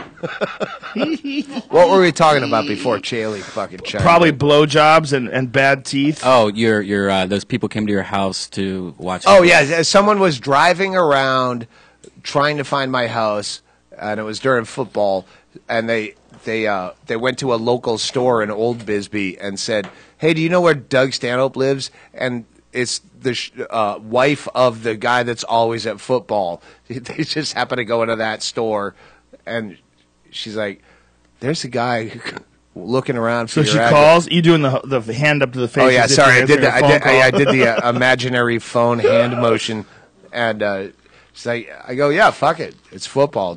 Anyone can come over during football. So you let anybody come over your house for football? For football, that Yeah, makes sense. If I'm in town for football. So let's review You're what we fucking learned. looking like about De Niro Doug again, and Stanhope. I'm not even tripping. Well, I'm looking like De Niro again? Yes. I was Mark Babbitt. I'm De Niro. I'm Joe Rogan. Okay? I am who I am. Last time goddammit. when I was tripping, you fucking looked like De Niro. In which one? In Cape Fear or in Raging Bull? I don't know. But last night it was seriously Mark Babbitt because the shading of your head made you look like you had bald guy hair in the back. I was thinking about your bad teeth thing. You know, about you have a thing about bad teeth. Yeah. I hate And to smile. I That's just why have I'm to miserable. I have to give this one person props. There's this girl who's a ring card girl for Bellator. Look at that. Oh wow. Oh yeah, exactly. Like, look, come on, man. That doesn't make you want to fuck again. Look at that. Look at that picture. Her name is Jade Bryce. But anyway, she's got like a gap between her teeth. But she's so hot, it doesn't matter. Well, that's Belladonna. No. It's a good gap. Yeah, well, her gap is filled with like shitty covered dicks that came right out of Yeah. butts, right in her mouth. This girl's a little bit cleaner. It's a little cleaner situation. Belladonna? Than this Jade Bryce girl. Well, Belladonna. We've is, like, always had dirtier very than this different girl. taste in women. Well, is Belladonna dirty? She's a little dirty, right? Not that it's bad. Yeah. No, I like her. Well, this girl, she is seems just- real. This other girl, this Jade Bryce chick, is just simply a girl who holds up ring cards. She's not like getting like ass to mouth all day. It's All a right. different sort of a What- situation. what's wrong with? I don't know why you have to compare that girl to this girl. I'm talking to you about just one saying. girl, and you got to bring up another girl that you go.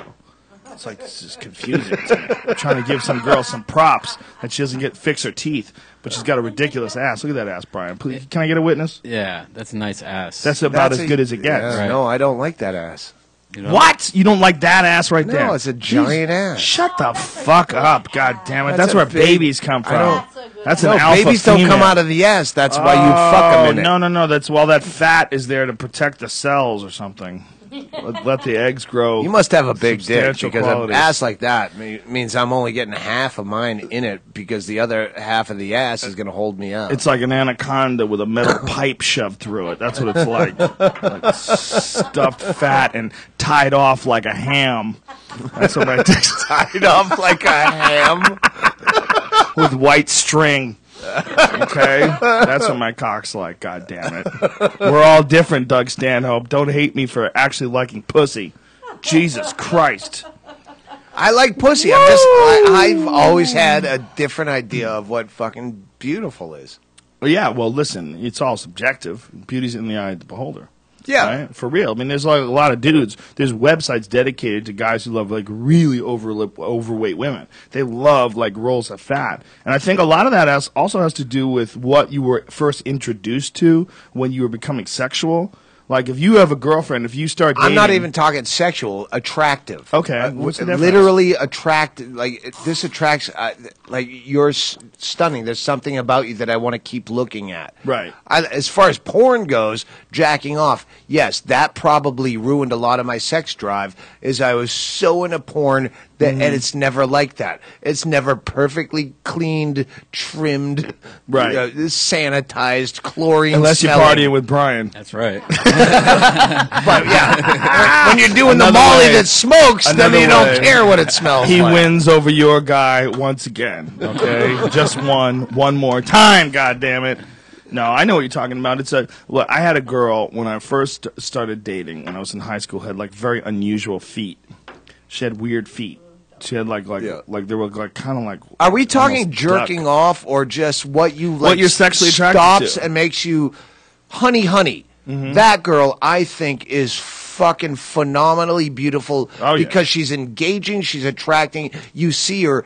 You see I see a commercial with a supermodel, and I look at her going, how boring would she be? Yeah. Like, she wouldn't want to eat a thing, like all the things that race through your head, and she would be solely... That's no. How dare you? Is that the joke? Hey. That's my earliest headshot. That's my. I was 20 years Put up old. a right link. there. Come Put to up a the link. come to the Olive Garden. Put up like, how do you say a link to Say a that?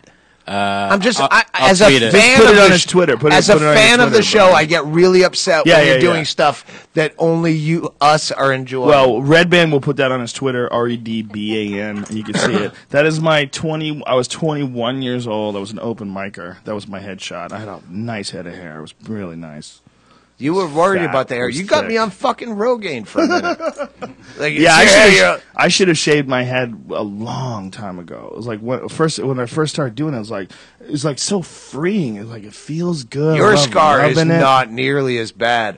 We have our friend Billy Bad, who's like he's the He has a Joe hair Rogan of transplant scar? Alaska, but he is. He's the fucking He's How the is he in best other guy ways? in the world. He's you. Oh. He's the you of Alaska. If I go up there together Without and the we touch funny, hands. he's just cool, like the coolest, nicest. But he did the same thing you did. But he has this Charlie Brown Frankenstein scar that goes in a like triangle pattern around his head. And now he's shaved his head. He got to the age where like fuck it, Fuck it. Who It was the cares? last I don't give a fuck left. I didn't have any I don't give a fucks left.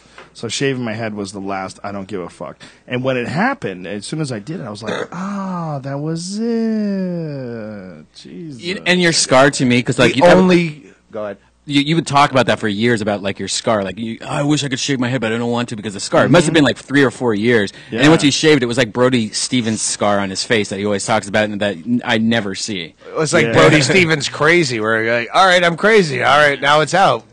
Yeah, It's exactly. like it was like fucking Charlie Sheen going, yeah, I fucked hookers. I'm in court. Yeah, I made them dress up like cheerleaders. Okay, once you stop denying it, no one cares. Yeah, once it's out there, it's out there. Yeah.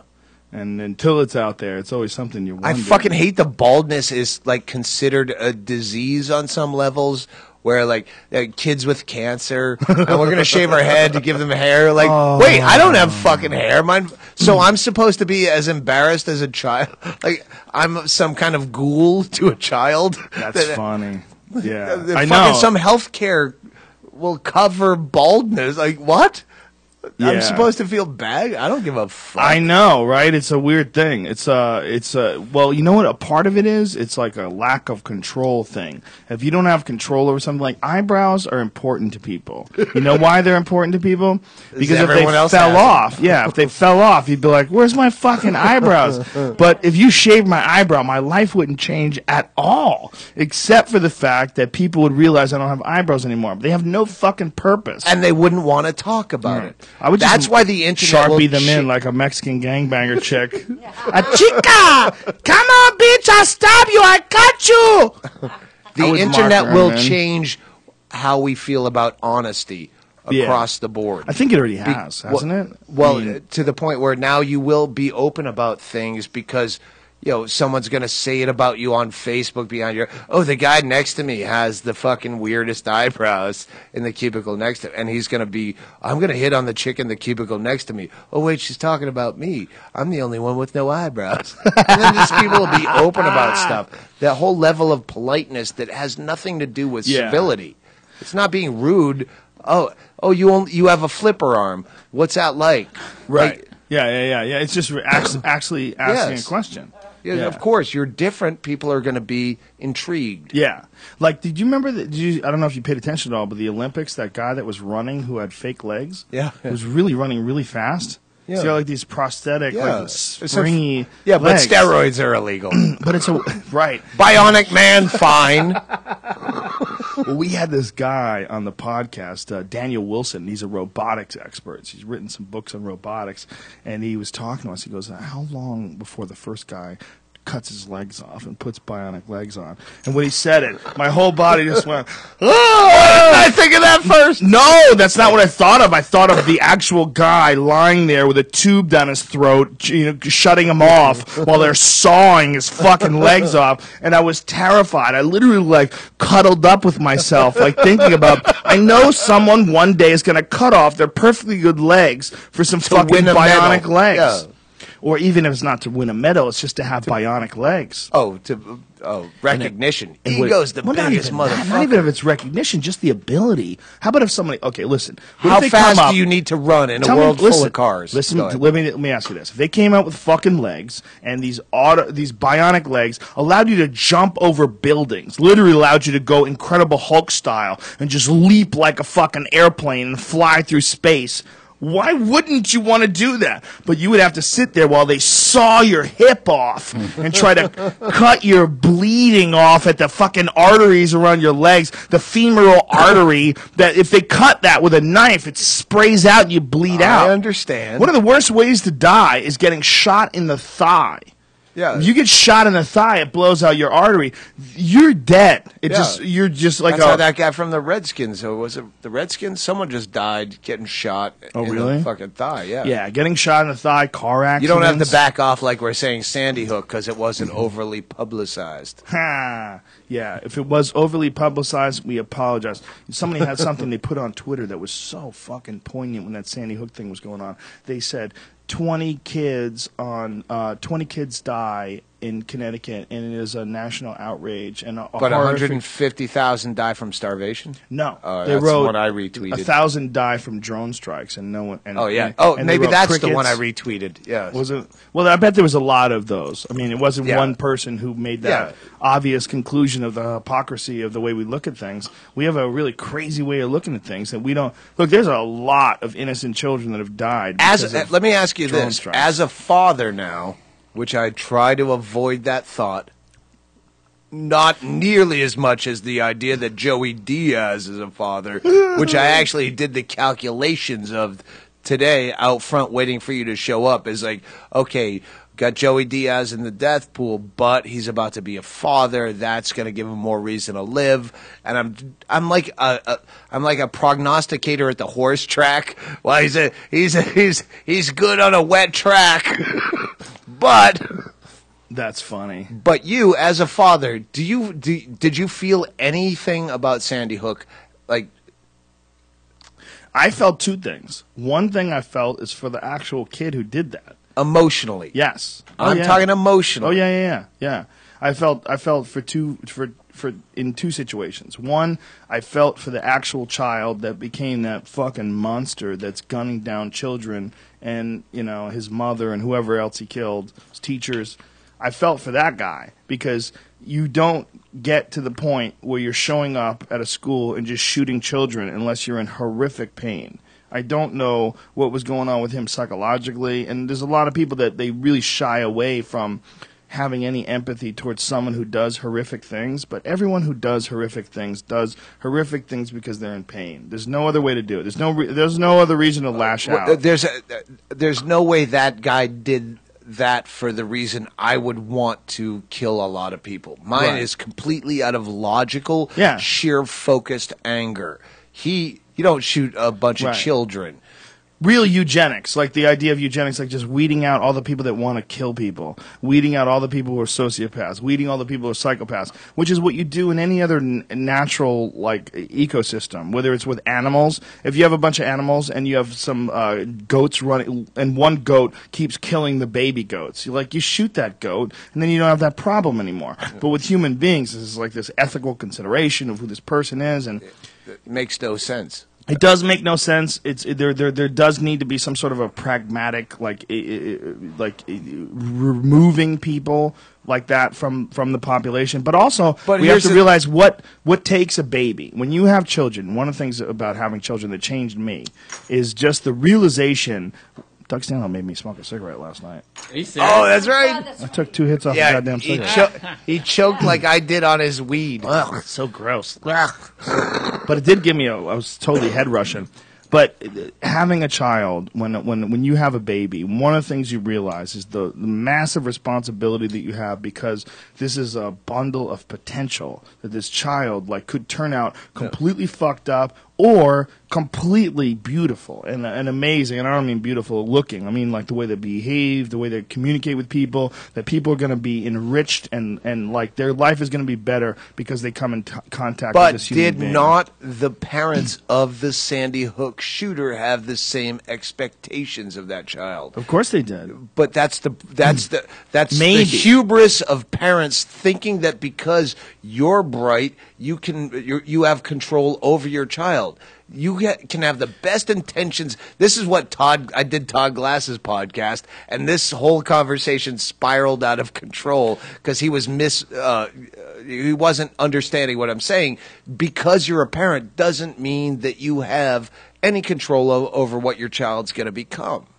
Well, I don't think it's an either-or situation, and I think that's the real problem, is that just because some people have this idea that you have this bundle of potential, this child that's essentially a blank slate in front of you, and you would like them to be a productive citizen, that doesn't mean that the people who create a Sandy Hook person have those same intentions in mind, because a lot of people have babies, and they just have a fucking baby. Right. And they just live, and they fuck the kid up with whatever they're fucked up with, and they don't have a lot of objectivity, they don't have a lot of self-awareness, and they don't have a lot of understanding of the greater picture of what it is to take essentially a bundle of potential and neurons, which is a baby, and turn it into a full functioning human being. It's a massive responsibility, and people don't look at it like the massive responsibility that it is. But what you're saying is you still think you have control. If you have a kid that's fucked No, up. I do not. No, I do not. I do not. Because I know that, first of all... The Patton Oswalt bit, I love from it. He had a bit about kids always rebel against their parents, so I'm going to be the worst parent in the world. I'm going to be the biggest douche. I'm going to have Phil Collins' No Jacket Required album framed on the mantelpiece just so my kids are cool. They don't always rebel. I know people don't rebel against their parents. It made me think of that bit. I think human beings rebel against someone who tells them what to do. And the only time kids tell you what to do, or rather a person tells a kid what to do where it makes sense, is where the kid is explained to them in a way that alleviates all of their concerns that you're trying to control them, all their concerns that you're insensitive to their own individual if they're like rights. you. Not if they're like you. If they're a bundle of potential. saying if they are like you, then you can explain this. But if they reject that and they have their that's own what you don't understand. They don't reject that from the start, because children they don't really have a set of morals, and you can explain to them as time goes on what is wrong or right about certain situations. They will absorb a certain amount of it, and you can continue to provide good examples. The real issue is that raising a kid is not as simple as people like to pretend it is. It's a massive amount of work. Fuck you, Joe Rogan. Sorry, I just wanted to throw in something to keep the listener engaged. Oh, this is going somewhere. Fuck you. It's just look. It's what a kid is like. It's like having a PhD thesis, and you're giving it to any retard and say, "Hey, fill this out, figure it out." And you don't tell them what to do. You're like, "Fill this out." Some people are just naturally going to write some incredible thesis, and they're going to have some new points that haven't been considered by science. And some kids are going to shoot up Sandy Hook. And some people are going to wipe their ass with it, and they're going to put sand in it, and they're going to throw it in the ocean. It's like the amount of room for error and the amount of possibility in raising a child is so monumental that most people are going to get it wrong, just like most people are going to get wrong their own objective perceptions of themselves. How many people really see themselves the way the other people around them see I feel like the only listeners now are the same people who listen to Art Bell. You're wrong. You're wrong. I'm telling you. Right now, I people feel... are at work. There's people that have kids, Doug Stanhope. No, Okay? I just feel like right now we've delved into No. fucking Up All Night. No, we haven't, because what we're talking about is some really important shit. What we're talking about is That's what why is people it, tune out. But it's fascinating. What is it that makes a person a psycho? What is it makes a person awesome? What I mean, look, you and I both had very different childhoods, but we essentially found our own path instead of being guided. That's what I was going to say is I'm basing a lot of this on Intervention is one of our favorite shows. And Hoarders does the same thing to an extent where they start out with the problem and then they coast into a montage of their childhood. And they try to, at least if not pinpoint, allude to, well, then their parents got divorced.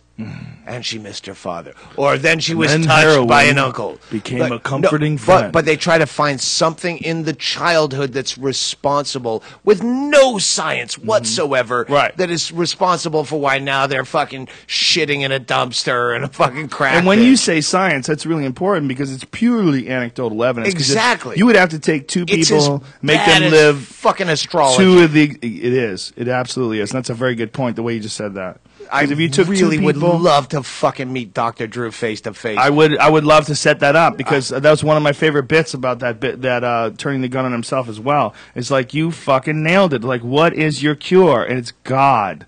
It You is. know, it's a higher power. I mean, that's all they It's have. the biggest breach of separation of church and state is where people get a DUI and they're forced to go to AA for 2 or 6 weeks, where they have to pretend to believe in God. You motherfuckers. It's absolutely, again, enraging. Yes. Not on the language fuck is a bad word level, but still. But here's the thing is they always try to blame the parents. My parents were great. I'm a fuck up. Hold up. Stop it. You're not a fuck up by In any the stretch eyes of of the every, imagination. in the eyes of all of those types of shows, I would be seen as some. No. pathetic, You wouldn't. Oh, you're You gonna wouldn't. die. Only if they're misinformed. You know what No, that's those like? shows, The eyes of that show is like if someone who gets brought in and the person happens to be a person who has asthma, and you don't have a doctor present to say, well, what causes asthma? Okay. If you were on a show and they were saying, well, there's something wrong with this Doug Stanhope. Doug Stanhope likes to drink. He drinks almost every day. I would have to step in because I was like, well, oh, you understand comics. See, I'm an expert on comics. This is a comic. This is how it works. Yeah. And you don't get comics like that unless you get all the other shit as well. Okay? Are we cool? All right, good. Right. Now go back to judging fucking mailroom workers and fucking insurance salesmen because when it comes to comics, that's where I'm an expert.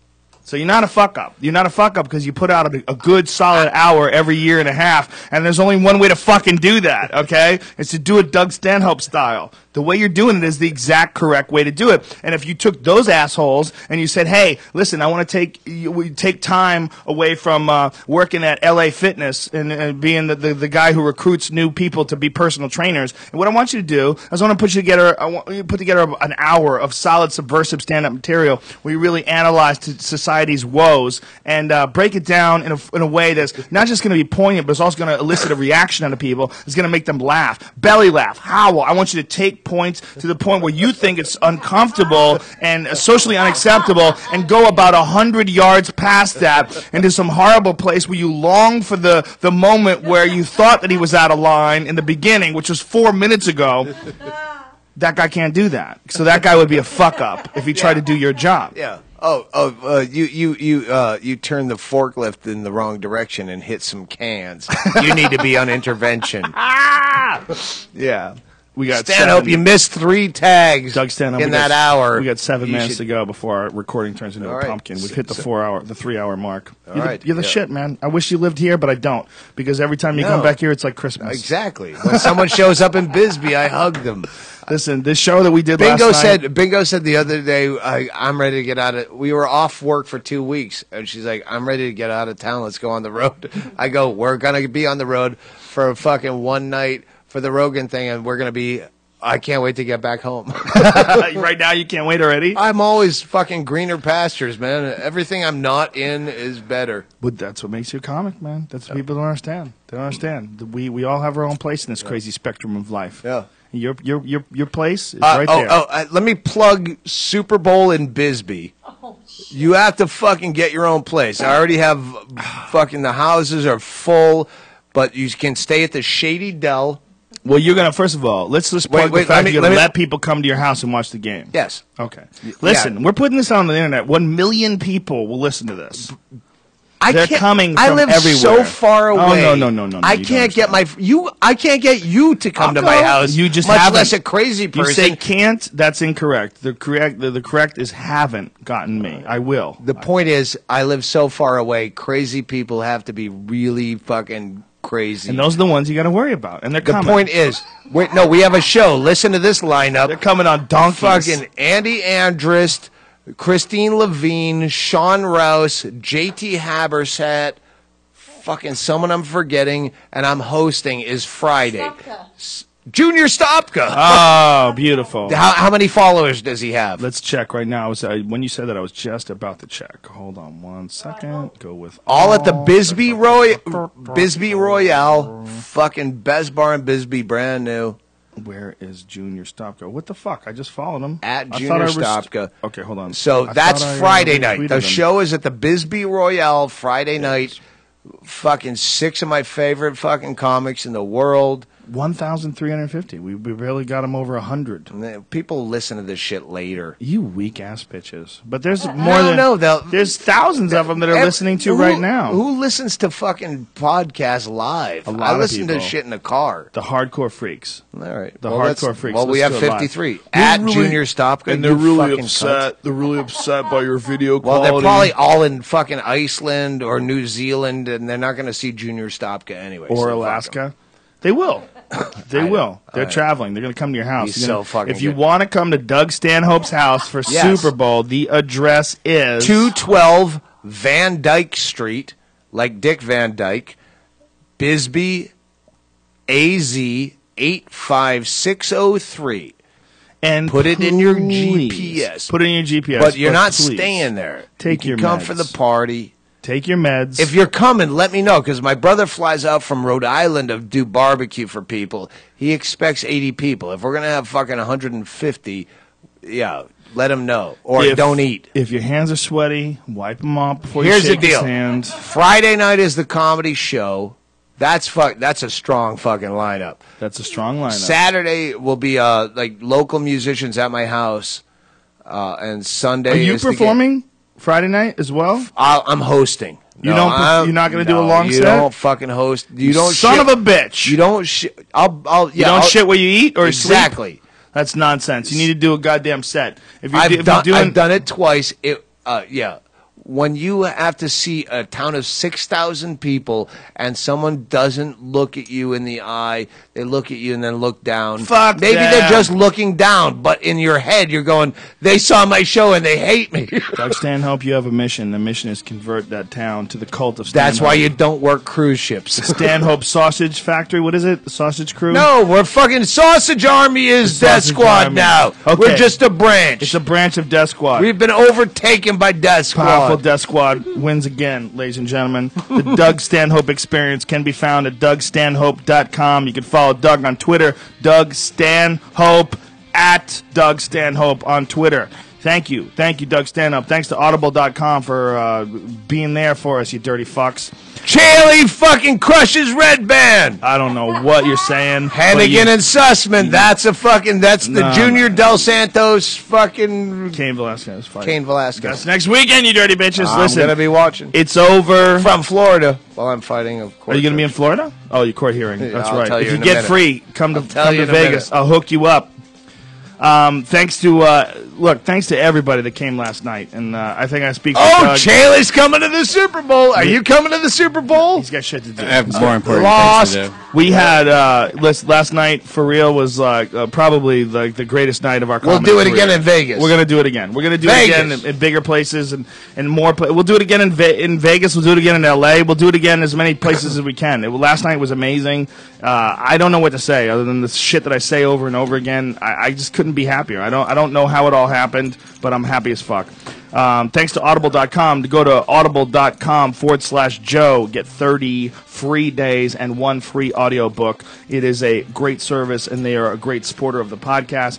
Go to Onnit.com. That's ONNIT. Use the code name Rogan, and you could save yourself 10% off any and all supplements. And one of the things that I always like to stress about Onnit is that Onnit has a 100% money-back guarantee on all supplements for the first 90 days. Are we running out of time? Yeah, we have like seconds left. Suck it! Bingo took all the super brain to cure her mental illness. See you soon, fuck faces! I love the shit out of you!